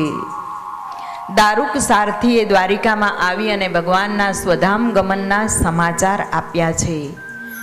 એકાદશ સ્કંદને અહીંયા પૂર્ણાહુત કરાવી દ્વાદશ સ્કંદમાં પ્રવેશ થાય છે. દ્વાદશ સ્કંદમાં કલિયુગની સ્થિતિનું વર્ણન છે. કલિકાલમાં જીવ પાછો આવે. જુઓ, ગમે તેટલો ઉપદેશ શ્રવણ કરી 7 દિવસ હોય, 20 દિવસ હોય, 50 દિવસ હોય, પછી આપણે પાછું આપણા કર્મક્ષેત્રમાં કાર્યભૂમિમાં જવાનું તો ખરું ને. ઘરે તો જશું ને, પાછું ત્યાં તો આવવું જ પડે છે. પરીક્ષિતજી શુક મુખેથી કલિયુગની સ્થિતિનું વર્ણન સાંભળ્યું હતા, ત્યાં પાછા આવ્યા છે. અને પાછા આવીને શું, આપણે ઘરે જાશું ને એટલે હતા તેવા ને તેવા થઈ જવાના. છેલ્લે પરમ વૈરાગી શુક મુનિ પરીક્ષિતજીને કલિયુગની સ્થિતિનું વર્ણન કરે છે. પરીક્ષિતજી હવે કલિયુગમાં પાછા સ્થિત થયા. અત્યાર સુધી તો દીક્ષિત થયા, એમને બ્રહ્મ દીક્ષા મળી, જ્ઞાન દીક્ષા મળી, જાગૃતિની દીક્ષા, ચેતન દીક્ષા, અનેક પ્રકારનું શ્રવણ કરી અને કલિયુગમાં સ્થિત થયા છે. દેહ ભાન ભૂલ્યા છે. અને આ દેહ ભાન ભૂલાય એટલે આત્મ જાગૃતિ આવે. શરીરમાંથી બહાર નીકળ્યા, શરીરના કર્મોમાંથી, કર્તવ્યમાંથી બહાર નથી નીકળ્યા. એક એના જીવનની જે રીતભાત હતી એને શરીર સુધી સીમિત ના રાખી કે 3 ટાઈમ ખાધું પીધું, ખાવા પીવાનું કમાઈ લીધું, ઘર પરિવાર સાચવી લીધો એટલે આપણું કામ પૂરું. આ શરીરમાં રહેવું એવું કહેવામાં આવે છે. અને શરીરમાંથી દેહભાન ભૂલીને હવે પરીક્ષિતજી બહાર નીકળ્યા છે. એમણે મોક્ષની, મુક્તિની, સમસ્ત પૃથ્વી મંડળની, માનવોની મર્યાદાની, પશુઓની, પક્ષીઓની, સનાતનની બધી ચિંતા કરી, બધાનો વિચાર કર્યો છે. અને એમની બુદ્ધિ વિશુદ્ધ થઈ છે ને વિવેકશીલ બની છે. ચિત્ત પરમાત્મામાં સ્થિર થયું છે. શુકમુનિએ પરીક્ષિતજીને કહ્યું કે હે પરીક્ષિત, હવે તમે તમારી અંદર સ્થિત થાઓ. ભગવાન શ્રી કૃષ્ણ પરમાત્માના સાનિધ્યમાં, પરમાત્મામાં ચિત્ત પોરવ્યું છે. શુકમુનિનું પૂજન કર્યું છે, શુકમુનિને વિદાય આપી છે. બધા જ ઋષિ મુનિઓ ધીરે ધીરે શાંતિથી પોતાના ગંતવ્ય સ્થાન પર પ્રસ્થાન કરી ગયા છે. શુકમુનિ ગયા પછી પરીક્ષિતજીએ પરમાત્મામાં પોતાનું ચિત્ત સ્થિર કર્યું છે. પરીક્ષિતજી દર્ભના આસનમાં બિરાજેલા હતા. દર્ભના આસન પર બિરાજેલા એ પરીક્ષિતજીએ મનને આત્મામાં સ્થાપી દીધું છે. સમય નહોતો એમની પાસે, કારણ કે મન વિરાટ છે અને એ વિરાટ મનને દરેક બાજુથી અવરોધીને પોતાના સૂક્ષ્મ આત્મામાં સ્થિર કરી દીધું છે. સૂક્ષ્માતિ સૂક્ષ્મ આત્મા અને એનાથી એ સૂક્ષ્મ પરમાત્મા છે. અને એ આત્મા ધીરે ધીરે પરમાત્મા તરફ ગતિ કરવા લાગ્યો છે. 7મો દિવસ છે, સંધ્યા સમય થયો છે. શમિક ઋષિએ પરીક્ષિતજીને વજ્રવાણીનો પ્રહાર કર્યો છે અને એ વજ્રવાણીના પ્રહાર મુજબ એ જ શમીક ઋષિના ગળામાં નાખેલો સર્પ એ શૃંગી ઋષિના વજ્રવાણીના પ્રહારથી જાગૃત થાય છે અને એ તક્ષક ગંગા કિનારે સમાધિસ્થ થયેલા પરીક્ષિતજીની પાસે આવે છે. કાળ એ કોઈને છોડતો નથી. કાળ આવે એ પહેલાં આપણે આપણું કર્મ કરી લેવાનું છે. તક્ષક ગંગા કિનારે આવ્યો છે અને સમાધિસ્થ પરીક્ષિત મુનિના દેહને તેમણે દંશ આપ્યો છે. પરંતુ દંશ આપતા પહેલાં જ પરીક્ષિતજી તો ભગવાનની અંદર બ્રહ્મમાં પરમાત્મામાં પહેલાં જ સ્થિત થઈ ગયા હતા. તક્ષકના વિષને કારણે એના પ્રભાવથી પરીક્ષિતજીનો પંચ મહાભૂતનો આ દેહ છે એ જ માત્ર કાળો પડી ગયો અને એનું શરીર એ નિષ્પ્રાણ થઈ અને સ્થિર થઈ ગયું. એ પહેલાં પરીક્ષિતજીનો તો મોક્ષ થઈ ગયો. પરીક્ષિતજીએ તો પોતાની રીતે પરમાત્મામાં પોતાનું શરણ લઈ લીધું હતું. પરમ વૈરાગી શુક મુનિ પરીક્ષિતજીને જે પરમાત્માનું અનુસંધાન કરાવ્યું એ અનુસંધાનમાં કલિયુગમાં આવ્યા પછી પણ એ અનુસંધાનને જાળવી શક્યા અને પરીક્ષિતજી 7 દિવસમાં પોતાના 84 લાખ યોનિના આ એક માનવ જીવનનો ઉદ્ધાર કરી શક્યા છે. એ જ રીતે આપણે ઋષિકેશની 2023ની શ્રાવણ મહિનાની અને કૃષ્ણ જન્માષ્ટમીના દિવસે પૂર્ણાહુત થતી શ્રીમદ ભાગવત સપ્તાહ જ્ઞાન યજ્ઞ આપણા પોથી યજમાન શ્રી હરજીવનદાસ શંકરલાલ પ્રજાપતિ અને ડાહીબેન હરજીવનદાસ પ્રજાપતિ જે મનોરથી બન્યા છે એમના નિમિત્તે એવા સંજયભાઈ હરજીવનદાસ પ્રજાપતિ, અખંડ સૌભાગ્યવતી નિશિતાબેન સંજયભાઈ પ્રજાપતિ, ચિરંજીવી હર્ષિલભાઈ સંજયભાઈ અને ગગનભાઈ સંજયભાઈ, એમની સાથે એમનો સમસ્ત પરિવાર, એ બધાને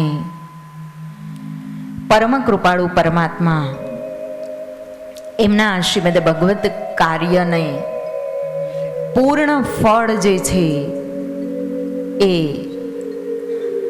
જાગૃત થાય. સાથે સાથે આપણા 7 દિવસના ભોજન મનોરથીઓ વિષ્ણુભાઈ અંબાલાલ પ્રજાપતિ, શ્રી ડાયાભાઈ શંકરભાઈ પ્રજાપતિ, અમારા શ્રી ગિરનારી મિત્ર મંડળના કાર્યકર એવા પ્રફુલ્લા દેવી પ્રભાતસિંહજી ઝાલા, 2024ના કથાના યજમાન અને આ વખતના આપણા ભોજન મનોરથી ભૂખ લાગે શ્રીમતી હંસાબેન અશોકભાઈ પ્રજાપતિ, વર્ષોથી અવિરત સેવા આપી રહેલા એવા અને વયોવૃદ્ધ શાંત આપણા જ ગિરનારી મિત્ર મંડળના સક્રિય કાર્યકર, હોંસીલા કાર્યકર એવા શ્રી સરસ્વતીબેન વિષ્ણુભાઈ પંચાલ, માવજીભાઈ દેવજીભાઈ શિંગડિયા અને એમને જેમણે નિમિત્ત બનાવ્યું અને જેમણે જેઓ ભોજન મનોરથી થયા એવા સિંગડિયા પરિવાર. આજના ભોજન મનોરથી અમદાવાદ સીજી રોડ પર જેમની એસ ઇન્દોરી જ્વેલર્સ નામનું એક કર્મક્ષેત્ર છે એવા મિહિરભાઈ ઇન્દોરી, આ બધાને જ એક સાથે શ્રીમદ ભાગવત ભગવાનના આ અનુષ્ઠાનમાં આપણા દ્વારા કરવામાં આવેલી, આચરવામાં આવેલી ભક્તિ, આપણા દ્વારા આચરવામાં આવેલું ભગવાનનું નામ સ્મરણ એ આ બધા જ યજમાન મનોરથીઓના જીવનમાં બે હાથ જોડી અને સમર્પિત કરું છું. પરમ કૃપાળુ પરમાત્મા એ બધાના જીવનમાં એમના મનોરથોને પૂર્ણ કરાવે, સાથે સાથે અવિરત 7 દિવસથી જેઓ સંગીતની સાથે મારી આ અપૂર્ત વાણીને પૂર્ત કરી રહ્યા છે એવા સારસ્વત વૃંદોને હું હૃદયથી નમન કરું છું, એમનો આભાર માનું છું. મારા અવાજને આપ સુધી, મારા નિર્માલ્ય અવાજને સુંદર, દિવ્ય અને મધુર બનાવી આપ સુધી પહોંચાડવામાં મદદ કરી રહેલા આ સાઉન્ડ સિસ્ટમવાળા બધા જ સહયોગીને પણ હું વંદન કરું છું. આજે અમે વાણી શ્રીમદ ભાગવત ભગવાનની અપાર અપરંપાર કૃપાથી મારામાંથી પ્રવાહિત થઈ છે. એ વાણી હું છું ત્યાં સુધી જ રહેશે, પણ એના પછી પણ એ સદૈવ આપણી સાથે રહે એવી વ્યવસ્થા કરનાર આપણા શૂટિંગ કરનાર ભાઈઓ, કેમેરામેન, આ બધાની ટીમને પણ હું હૃદયથી વંદન કરું છું. આપણા 7 દિવસના અનુષ્ઠાનમાં આપણે બેસી શક્યા હોઈએ તો એ આપણું પેટની જઠરાગ્નિ જેમણે ઠારી છે એમના કારણે. આપણી જઠરાગ્નિને તૃપ્ત કરાવનાર આપણો આખો રસોડાનો જે સ્ટાફ છે હરિભાઈનો, વિષ્ણુભાઈ ત્યાં અવિરત સેવા આપી રહ્યા છે. એ પૂર્ણ સ્ટાફને હું હૃદયથી, મનથી અને બુદ્ધિથી નમન કરું છું. આપણને સુંદર મજાનો ભગવત પૂજન કરાવી અને પછી આપણા દિવ્ય કર્મનો જેમણે આરંભ કરાવવા માટે અનુમતિ આપી એવા ભૂદેવ આપણા મુકુંદભાઈને પણ હું મન, વચન અને કર્મથી વંદન કરું છું. સાથે સાથે અહીંયા જેમણે સેવા આપી છે, દરેક પ્રકારની સેવા આપી બધા જ સેવાભાવીઓને નમન, અને સાથે સાથે ગિરનારી મિત્ર મંડળનો અપૂર્વ અને કડી ના શકાય એમનો ઉપકાર પણ ના માની શકાય.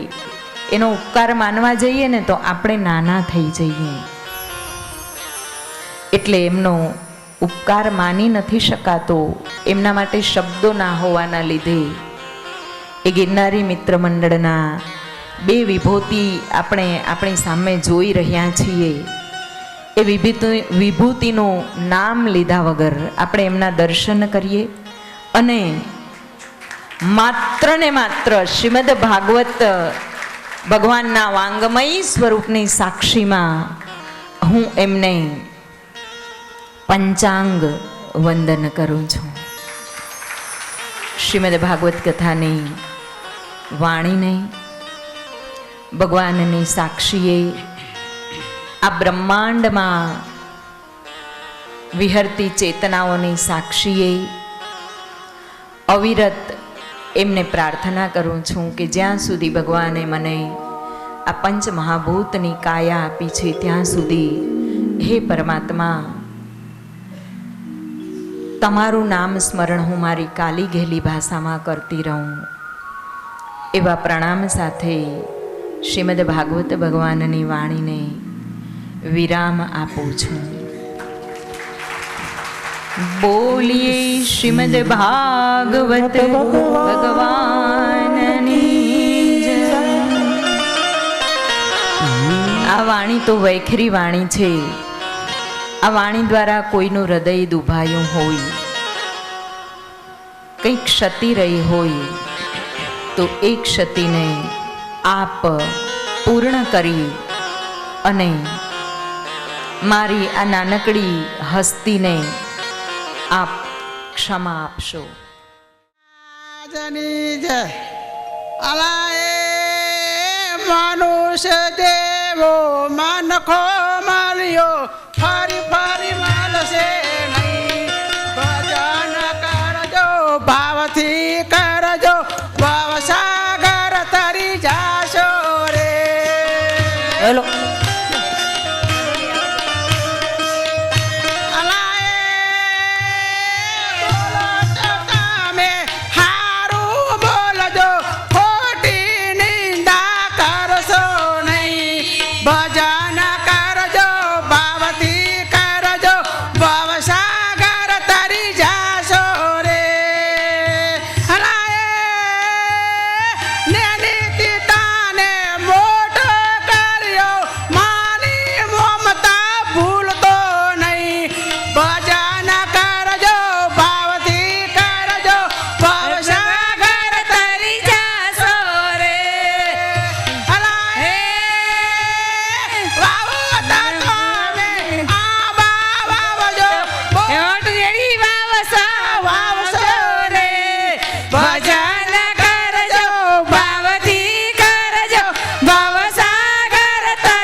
બોલ શ્રી કૃષ્ણ કનૈયા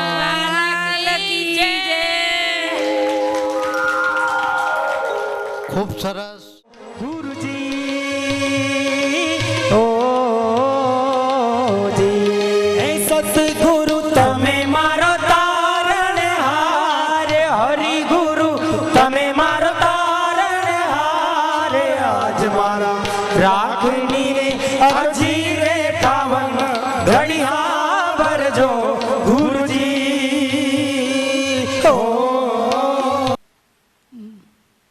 ઓફિશિયલ જે વક્તવ્ય છે એ રજૂ કરું એની પહેલાં બે જાહેરાત કરવી છે. એક તો મુંબઈ ગ્રુપ તરફથી રસોઈના ઘરના જે સેવકો જે કંઈ પણ ગ્રુપ છે એને મુંબઈવાળા તરફથી 1000 રૂપિયાનું અનુદાન અમે જાહેર કરીએ છીએ. અને સિક્યુરિટીવાળા જે છે એ લોકોને માટે 500 રૂપિયાનું અનુદાન મુંબઈ ગ્રુપવાળા જાહેર કરે છે. હવે હું ઓફિશિયલી મારું વક્તવ્ય આભાર વંદનાનું રજૂ કરું છું.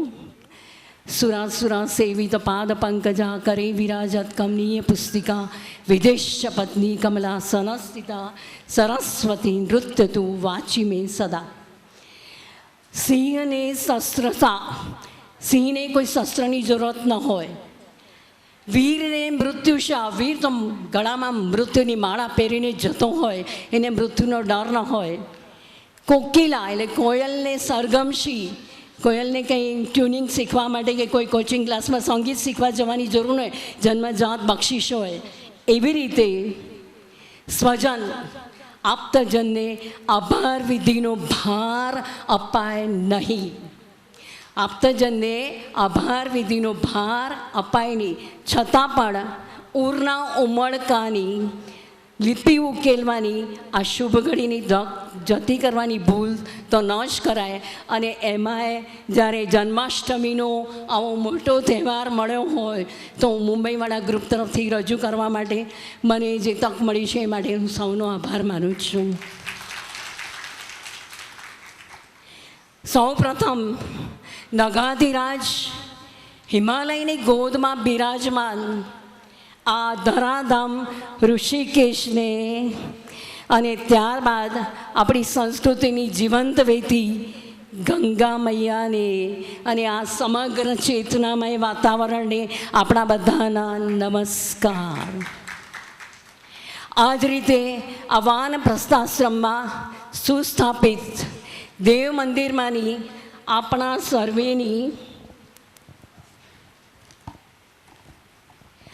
સર્વેની અત્યંત લાડકી દેવ પ્રતિમાઓ રામ લક્ષ્મણ જાનકીજીની ચેતનાને પણ આપણા સૌના નમસ્કાર. ત્યારબાદ આપણા સૌને માટે સંસ્કૃતિ ધાવણનું કામ કરતી આપણી ભાગવતી કથા ગંગાને પણ મારા અને મુંબઈ ગ્રુપ આપણા બધાના જ નમસ્કાર.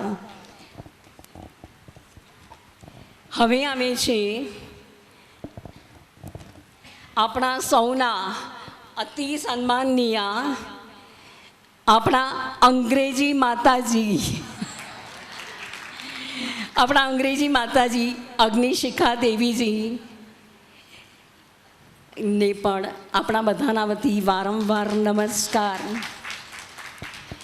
બ્રેસ્ટ ફીડિંગ કરાવતી વખતે ધાવણ ધવડાવે માં ત્યારે માતાને પોતાના બાળકની રુચિ, અરુચિ, સ્વભાવ, રીતભાત, માતૃદુગ્ધામૃતને પચાવવાની એની ક્ષમતા એ બધું જ માં જાણતી હોય. એટલી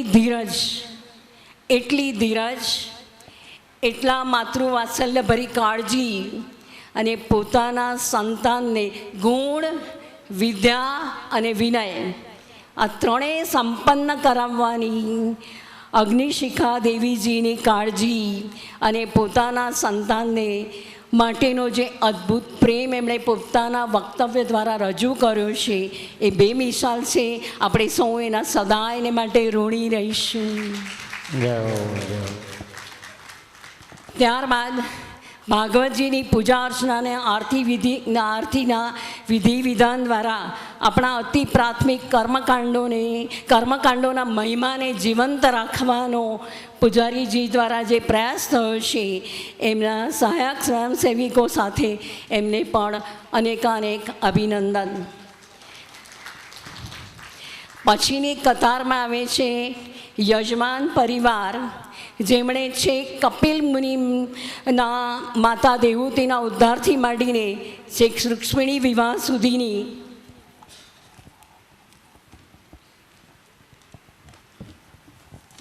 ઝાંખીઓ સાથે આ કથા વ્યવસ્થાનું અનુદાન જે સંભાળી લીધું છે, તેમજ રોજના ભોજનદાતાઓએ રોજ મિષ્ટાન પકવાનથી આપણા બધાના ભીતરમાં બેઠેલા વૈશ્વાનર જઠરાગ્નિને જઠરાગ્નિને સુંદર આહુતિઓ, સુંદર પકવાનો દ્વારા અર્પણ કરી છે. એ માટે સૌનો હું કાબિલે દાદ ધન્યવાદ કરું છું. આ આખા ઉપક્રમમાં રસોઈ ઘરના સ્વયંસેવકો અન્ય વહીવટી કાર્યોના આયોજકો, સહાયકર્તાઓ, સ્વયંસેવકો, ઇલેક્ટ્રિશિયન્સ, વિડીયોગ્રાફર્સ, ટેકનિશિયન્સ, ફોટોગ્રાફર્સ, કથા પારાયણની વિવિધ સુખ સુવિધાઓ અને રોજે રોજના કથા પારાયણ હોલની સફાઈ કામ કરનારા સ્વયંસેવિકા ભાઈઓ બહેનો જે કોઈ પણ હોય બધાને જ ઝૂકીને સલામ. હવે માત્ર 2 જ અગત્યની અભિવ્યક્તિ બાકી રહી છે. એમાંના એક છે આપણા સંગીતકારો, કલાકારો, જેમણે આખી સપ્તાહ દરમિયાન જ્યાં જરૂર આવી ત્યાં અને અમારા મુંબઈ ગ્રુપના કાર્યક્રમને તો સીધો મંદિરની ધજા કળશ સુધીની ઊંચાઈ આપવામાં એમણે બહુ મહેનત કરી છે. હું એમની સદાયની ઋણી રહીશ.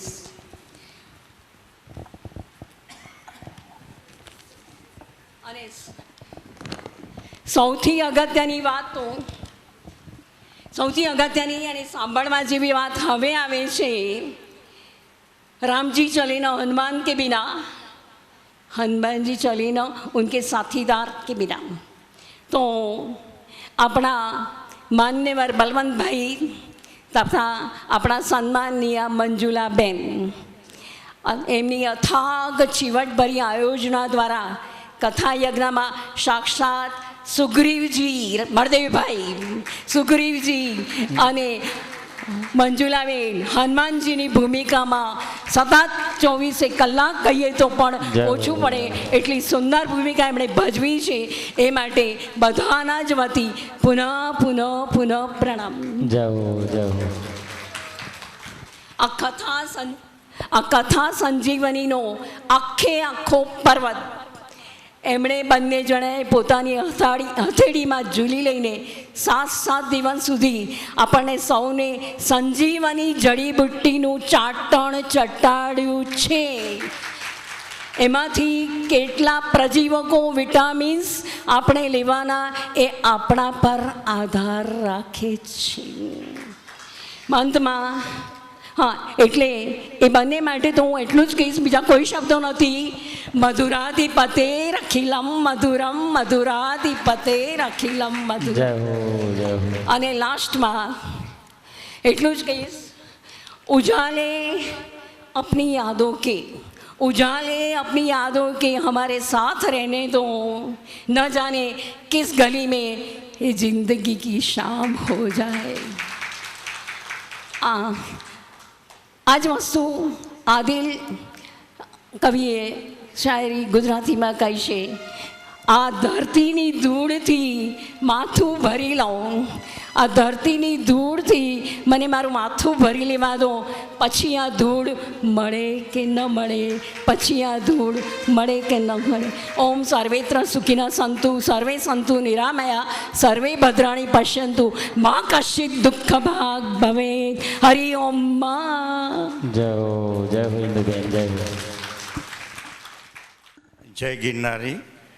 વ્યાસપીઠાધીશ અગ્નિશિખા દેવી કે જેમના પ્રકાશમાં આપણે વર્ષોના વર્ષો આપણો જે માનવ જન્મ છે એ રિપીટ થતો જાય, પરંતુ આપણો મોક્ષ થાય એવી જે ભાગવત કથા એમને અવિરતપણે સાચા અર્થમાં સાચી રીતે આપણને રજૂ કરી, એટલા માટે એમ બધાના વતી એમને જય ગિરનારી કહીએ છીએ.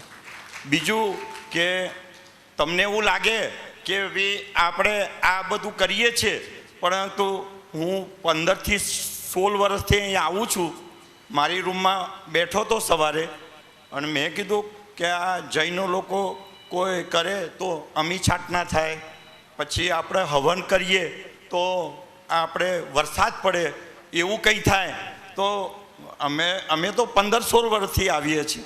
અગ્નિશિખા દેવીને લઈને બળદેવભાઈ ગઈ સાલ મારી રૂમ પર આવ્યા હતા. અમે આટલી વાત કરતા હતા એટલામાં બારણું ખોલી અને અગ્નિશિખા દેવી અમારી રૂમમાં પધારે. આ મારો અનુભવ કહું છું કે આટલા વર્ષોમાં આવી રીતે સાનિધ્ય મળતું હોય તો આપણને આવી રીતે આ સભામાં અને આ સંઘમાં મળે છે. બીજું બળદેવભાઈ, પછી મંજુલાબેન અને આપણા બધા કાર્યકર્તા એ તો બધા છે, પણ એમનો પડછાયો થઈ અને આપણે જે અહોભાગ્ય મને મળ્યું છે એ બદલ હું એનો આભાર માનું છું. કૃષ્ણ ભગવાને કીધું છે, અનન્ય આશ્રિતે અંતોહો માએ જનાહ પર્યુપાસ્તતે તેના યુક્ત વિભિક્તાના યોગક્ષેમમ. એટલે યોગ એટલે અપ્રાપ્તિ પ્રાપ્તિ અને ક્ષેમ એટલે પ્રાપ્ત પછી રક્ષણનો ભાર. એ આપણને બધાને આ મનુષ્ય જન્મમાં આ ભાગવત કથા બતાવે છે. હવે બીજું કે આટલા બધા શ્લોક, આટલું બધું અધ્યાય અને આટલું બધું એમનું જ્ઞાન આપણને પીરસ્યું, એ આટલી બધી સભાઓ મેં અનુભવ લીધો, એમાં અગ્નિશિખા દેવી એ ધન્યવાદ છે કે આપણને ભાગવત સ્વરૂપનું ખરા અર્થમાં જ્ઞાન કરાયું છે. બીજું એક મિનિટ, બીજું કે એ આપણે કૃષ્ણ ભગવાનના બે બહેનો હતા. મારે સવારે જ એમની વાત થઈ. એક સુભદ્રા બેન છે, એ જગન્નાથપુરીમાં કૃષ્ણ ભગવાન અને બલરામની વચ્ચે રહે છે. બીજા બેન જે માતાજી તરીકે આવ્યા હતા એ ક્યાં ગયા? તમને બધાને પ્રશ્ન થાય. તો એ અલ્હાબાદ અને કાશીની વચ્ચે જે પર્વત છે એ ત્યાં આગળ વિંધ્યાચલ પર્વત છે, ત્યાં વિંધ્યવાહિની માતાના રૂપમાં બિરાજમાન છે. અને મારા વેવાણ, એટલે આપણે સનાતન ધર્મમાં આપણે શ્રદ્ધા રાખીએ તો મારા વેવાણે મીરાબાઈ ઉપર પીએચડી કરી છે. અને એ પીએચડી આપણા ભારતમાં સક્સેસ પણ એમને સર્ટિફિકેટ સાથે ડૉક્ટરેટની ડિગ્રી મળી છે. હવે બીજું કે હવે આ મીરાબાઈ કૃષ્ણ ભગવાનમાં કેવી રીતે જતા રહે?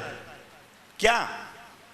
તમને બધાને એવું થાય, બધા જ્ઞાનીને ખબર હશે, પણ દ્વારકામાં નહીં, બેટ દ્વારકામાં એક જ મંદિર છે લક્ષ્મણનું, બીજું મંદિર છે બેટ દ્વારકામાં મીરાનું. આટલું મારું કાલ કહેવાનું કે બધાને ખબર ના હોય તો આ રીતે ગિરનારી મિત્ર મંડળનું અને અગ્નિશિખા દેવીનું અને એમના બધા સ્ટાફનો ખૂબ જ આભાર માનું. જય ગિરનારી. જય ગિરનારી. સૌપ્રથમ અગ્નિશિખા માતાજીને પ્રણામ. ઘણી બધી વાતો થઈ, ઘણો બધો ટાઈમ પણ થઈ ગયો છે, એટલે વધારે વાતો નહીં કરું, પણ મારા થોડા અનુભવ તો કહીશ. હમણાં જ 3-4 મહિના પહેલાં જ અમે અગ્નિશિખા માતાજીની કથા, દેવી ભાગવત કથા મેં મારા સમાજમાં કરાવડાવી હતી. 7 દિવસ માતાજી મારા ઘરે રહ્યા હતા. એમાં અમને એટલો બધો અનુભવ થયો, એટલું બધું જાણવા મળ્યું કે એના અત્યારે વાતો કરીએ એટલી ઓછી છે એવું કહેવાય. એમણે અમને જે વિચારો આપ્યા છે, જે જીવન જીવવાની કળા આપી છે, એ ખરેખર અદ્ભુત છે. આ કથાનો ઉદ્ભવ જો કદાચ અહીંયા પોથીના દાતા જે સંજયભાઈ ને એમનો પરિવાર છે એ જો ન હોત તો કદાચ આ કથા અશક્ય હતી. એટલે હું સૌપ્રથમ તો સંજયભાઈને અભિનંદન આપું છું કે તેમણે આટલી સરસ કથાનું આયોજન કર્યું અને અમને મોકો મળ્યો.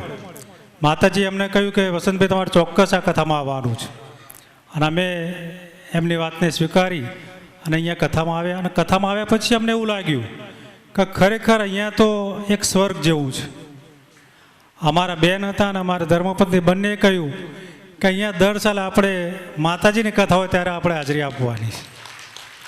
અને એટલે મેં સેદાભાઈને અગાઉથી કીધું કે સેદાભાઈ અમે કદાચ ભૂલી જઈએ તો અમારા નામ તમારે લખી લેવાના.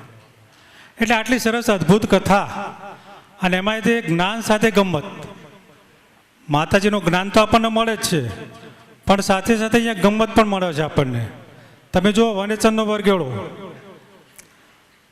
આજે આટલું સરસ પાત્ર જ્યારે મંજુબેન ભજવતા હોય અને બધાને આનંદ કરાવતા હોય.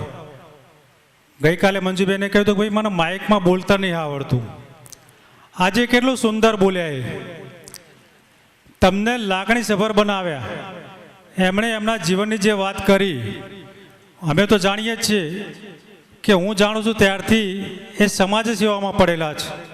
સમાજમાં કંઈ પણ સારું કાર્ય કરવાનું હોય તો એમની હાજરી હોય, સમાજની કોઈ મિટિંગ હોય, સમાજનું કોઈ ધર્મનું કાર્ય હોય ત્યાં એમની અવશ્ય હાજરી હોય, ક્યાંક દાન આપવાનું હોય, ક્યાંક મંદિરમાં બેસવાનું, કંઈક પ્રવચનની વાત હોય તો પણ એમની હાજરી અવશ્ય હોય. એટલે અને એમણે કહ્યું કે વિના મૂલ્યે અમારો આમાં કોઈ સ્વાર્થ નથી, પણ મારી માતૃશ્રીના જે વિચારો હતા એ વિચારોથી જ મને આ કથા કરવાનો એક મોકો મળ્યો છે. તો હું ખરેખર એમના માતૃશ્રીને પણ વંદન કરું છું અને મારા માતા પિતાજીને પણ વંદન કરું છું કે અમને આવી કથાઓમાં આવવાનો મોકો મળ્યો. મંજુબેન, તમે જે કંઈ વિચારો કરેલા છે એનાથી જ અમને કંઈક પ્રેરણા મળી છે, એટલે તમને ખૂબ ખૂબ અભિનંદન. અહીંયા બધાને ખૂબ જ સારો પ્રતિભાવ 2-3 વ્યક્તિઓ આપ્યો અને ખરેખર વારંવાર માં અગ્નિશિખાજીની કથા જો અહીંયા થશે તો આપણું અહોભાગ્ય કે આપણે આ કથાઓમાં હાજરી આપીશું ને સારું જ્ઞાન આપણે મેળવી શકીશું. જો જીવન સારું જીવવું હોય તો ધંધા તો કરીએ જ છીએ, પણ ધંધાની સાથે સાથે ધર્મનું કાર્ય પણ જો આપણે કરીશું તો ચોક્કસ આપણું જીવન સાર્થક બનશે એવું હું પોતે માની રહ્યો છું. અહીંયા વધારે સમય નહીં લેતા મારી વાતને વિરામ આપું છું. અસ્તુ. જય હિન્દ, જય ભારત. સૌથી પહેલાં વ્યાસપીઠ પર બિરાજમાન માતાશ્રીને મારા કોટી કોટી વંદન. મારું નામ હિતેન્દ્રભાઈ હસમુખભાઈ નાયક. હું મારું મૂળ નિવાસી કડી અને હાલ રહેવાનું ગાંધીનગર. હમણાં જો રિટાયર થયો છેલ્લા 2 મહિના જૂનની અંદર. મંજુબેનના જે આ ગિરનારી મંડળ દ્વારા આ આયોજન કથાનું ભાગરૂપે 3 વર્ષથી સતત હું આવું છું. મને બહુ મજા આવે છે. એક વસ્તુ તો મને યાદ રહે છે કે શ્રાવણ મહિનાનું ક્યારે આવે અને ક્યારે આપણે કથામાં જઈએ. કે ઓફિસ હતી તો ઓફિસ સમય દરમિયાન તો આપણને સમય નહોતો મળતો, સવાર સાંજ આપણા કામમાં વ્યસ્ત હતા. પણ હવે જ્યારે નિવૃત્તિના જીવનમાં આપણે આવ્યા છીએ અને આપણને આવા મંડળો દ્વારા આવવાનું ઋષિકેશની પાવન ભૂમિ પર ગંગા કિનારે આપણને મળ્યો છે, તો એનો અવશ્ય લાભ લેવો બહુ ખૂબ આવશ્યક છે. કારણ કે આપણે સમયનો વ્યર્થ, માતાજીએ કીધું કે ઘણી વખત બહુ થાય છે આપણને જાણે અજાણે થતો હશે, આપણે એનો ખ્યાલ નથી આવતો. પણ આવા સત્કાર્યમાં ભગવાન આપણે નિમિત્ત બનાવે. આપણે કંઈ કરી નથી શકતા, પણ આપણે તો અહીંયા એક નિમિત્ત બનવાનું છે. અહીંયા જે સેશનમાં આપણને જેટલું સાંભળવા મળે, સમય પ્રમાણે આપણે સાંભળવા મળે એ પ્રમાણે બેસીને આનંદ કરીને ઘરે જવાનું છે. આજે મારી એક માતાજીને બહુ નમ્ર વિનંતી છે ને એક આશીર્વાદ માગું છું બધાની વચ્ચે કે મને આશીર્વાદ શું કહેવાય જન્માષ્ટમીના દિવસે મને આપજો કે હું પણ મારા માતા પિતાના એક નાનપણથી એક મારું મનોરથ છે એ આજે હું જાહેર કરું છું કે મને આવા કથાના ભાગવત સ્વરૂપે મને વ્યાસપીઠના તમારા જે બી થતું હોય એ નિમિત્ત મને બનાવવા અને ટૂંક સમયમાં બનાવવા એવું આજે બહુ અંતરથી મને આજે એવો સંકલ્પ થયો કે જાણે આ કાર્ય હું કરી શકું. તો માતાજીને આજે હૃદયપૂર્વક પ્રાર્થના કરું છું આ જન્માષ્ટમીના પવિત્રથી કે મારા ઘરે બી આવીને અને અહીંયા ઋષિકેશની ભૂમિ પર મને કથા કરવાનો બહુ જ મને આનંદ અપાવે અને તમારા કહેવા પ્રમાણે જે આવેલું દ્રવ્ય એ આપણે અહીંયા આપણે ખર્ચી શકીએ અને આપણે નિમિત્ત બની શકીએ હું ખૂબ આજે આશીર્વાદ માગું છું અને મને એનો બહુ જ આનંદ થશે. અસ્તુ. સરસ. હું પહેલી વખત અહીંયા આવ્યો છું અને એટલો બધો આનંદ છે અને એટલો બધો અનુભવ પણ છે. એટલે અનુભવ તો હવે માં હોય માં એના આગળ નાનો દીકરો શું વાતો કરી શકે, પણ માને મજા ક્યારે આવે? નાનો દીકરો કાલી ગાગી ભાષામાં જો બોલતો હોય ને તો એને મજા આવે. એટલે આ કાલી ભાષામાં હું બોલું છું માં, તો બહુ સરસ છે. જે માં જોડેથી મને આજે શીખવા મળ્યું છે ખરેખર આ 3 કલાક આપણે જોઈએ તો ઊભા થઈએ છીએ, બહાર જઈએ છીએ, પાણી પીઆઈએ છીએ, બાથરૂમ જઈ આવીએ છીએ. આ માતાજી જોડે શીખવા મળે છે. ખરેખર આજ હું ભાગવદ્ ગીતાના અંદર આવ્યો છું. આજે માં 3 કલાક સતત બેસે છે, 3 કલાક સતત વાતો કરે છે. ખરેખર આ અનુભવ છે. બીજો અનુભવ એ છે કે મારા જીવનના અંદર પણ હું આવું છું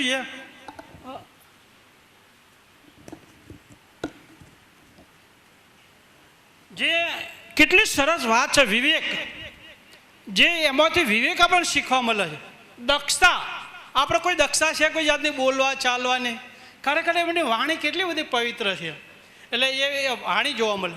અને બીજી એમને કથાના અંદર હું 7 દિવસ બેઠો. આજ રોજ સુધી હું કોઈ કથાના અંદર બેઠો નથી. આજે પહેલી વખત બેઠો છું. આ મારો અનુભવ. અને એના અંદર એટલી સરસ 7 વાતો મને જોવા મળી છે. પહેલામાં પહેલું માતાજીએ મને કહ્યું અને આપણે બધાએ સાંભળ્યું. શું કહ્યું? બહુ સરસ વાત કરી છે. એ ખરેખર કુટુંબ સાથે, બાળકો સાથે તમે બેસજો અને એને સંસ્કાર આપજો. આજે બાળક માતૃદેવો ભવ પિતૃદેવો ભવ ભૂલી ગયો છે, એ મને અહેસાસ થાય છે. આ મને આજે અનુભવ થાય છે. આ વાતો સાંભળીને, આ જે ભાગવતની જે કથા સાંભળી, એ મને પણ આનંદ થાય છે. પછી યોગથી એ પણ મને અનુભવ થયો. આજે યોગથી શરીર યશસ્વી બને છે, સુંદર બને છે. તો એને યશસ્વી બનાવવા માટે શરીર પહેલું સારું હોવું જોઈએ. તો આહાર પણ સારો હોવો જોઈએ. હું આહાર પણ સારો લઈશ, વાણી પણ સરસ વાપરી. સાથે સાથે આ કથામાં અમે બંને જણ આવ્યા છીએ, એટલે મારી ઘરની જે પત્ની છે એનું હું પણ અનુકૂળ બનાવીશ. એટલે હું સારો હોઉં તો ના ચાલે, પણ મારા ઘરથી છે એને પણ હું સરસ અનુકૂળ પત્ની બનાવી. આ તો છે જ, પણ જે માતાજીએ મને વાત કરી, બહુ સરસ વાતો મેં સાંભળી છે આજે, અને મારું ગદગદ છે, હું બોલી પણ નથી શકતો. પણ જેને કહેવાય કે મારા છોકરાઓ છે એમનું કૃતજ્ઞ બંધાઈશ. કૃતજ્ઞ એટલે કરેલા ઉપકારો. હે માં, તે મને જન્મ આપે, હું તને યાદ કરીશ. એ કૃતજ્ઞવાળા પુત્ર બનાવીશ. બીજી વાત જે છે કે મારું ધન હોવું જોઈએ. જે અત્યારે હાલની વાત કરી, ધનની બધી વાતો ચાલી, એ મારું ધન પણ યશસ્વી બનાવીશ. આ મને તો અહેસાસ થાય છે. સાથે સાથે શું છે, બીજી બહુ સરસ વાત કરી હતી કે તમે કોઈ સારા પુસ્તકો હોય એનો અભ્યાસ કરજો. એટલે અભ્યાસથી શું, આનંદદાયી વિદ્યા મારા જીવનના અંદર આવી આનંદદાયી વિદ્યા હોય, જેને કે આવી રામની વાતો હોય, આવી કૃષ્ણની વાતો હોય, આવી ઋષિની વાતો સાંભળી અને આજે મારું પણ મન ગદગદ થઈ ગયું છે. છેલ્લે મારે એટલું જ કહેવું છે, કહેવાની તો વાતો બહુ છે, કારણ કે સાંભળવાથી જે નવધા ભક્તિ છે આપણી, વડવાઓ કહેલી છે, અહીંયા પણ નવધા ભક્તિની વાતો થઈ.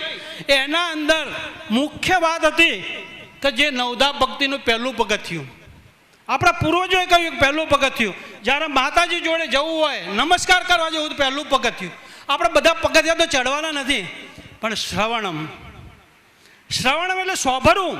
મેં આ વાતો સાંભળી છે તો મારા જીવનના અંદર બદલાવ આવી રહ્યો છે. કઈ રીતે? તો પહેલામાં મારું જે ઊંડામાં ઊંડું પાપ પડી હતું, જેને કહેવાય બધો કચરો હતો, હમણાં વાતો કરી હતી આપણે એમાં, એ કચરો ધીરે ધીરે બહાર નીકળવા મળ્યો અને પાપનો એ થયો, ક્ષય થયો અને પુણ્યનો ઉદય થવા મળ્યો. અને બીજી વાત એ બહુ સરસ છે, બીજી જે મને જ્ઞાન નહોતું એ સાંભળવાથી પાપનો નાશ થયો, પુણ્યનો ઉદય થયો. સાથે સાથે મને જ્ઞાન થયું. રામકૃષ્ણ ઋષિઓનું જીવન ચરિત્ર અહીંયા જોવા મળ્યું, સાંભળવા મળ્યું. અને સાથે સાથે મારો મોહ હતો, જે ધંધાનો હતો, જે સંસારનો હતો, આજે મારો મોહ ઓછો થતો જાય સાંભળવાથી. અને ચોથી વાત બહુ સરસ વાત છે, મારા જીવનના અંદર અમૃત પ્રાપ્ત થયું. એટલે કે આવી તેજસ્વી વાળો વાતો કરી, અસ્મિતા, ભાવમયતા અને કૃતજ્ઞતાની વાતો મારા જીવનમાં આવી. અને છેલ્લે ખાલી એક જ શબ્દ કહી દઉં છું, આજે આપણે શું છે કે આ વાતો સાંભળવાથી ખરેખર મને ગણપતિ દાદા યાદ આવે છે.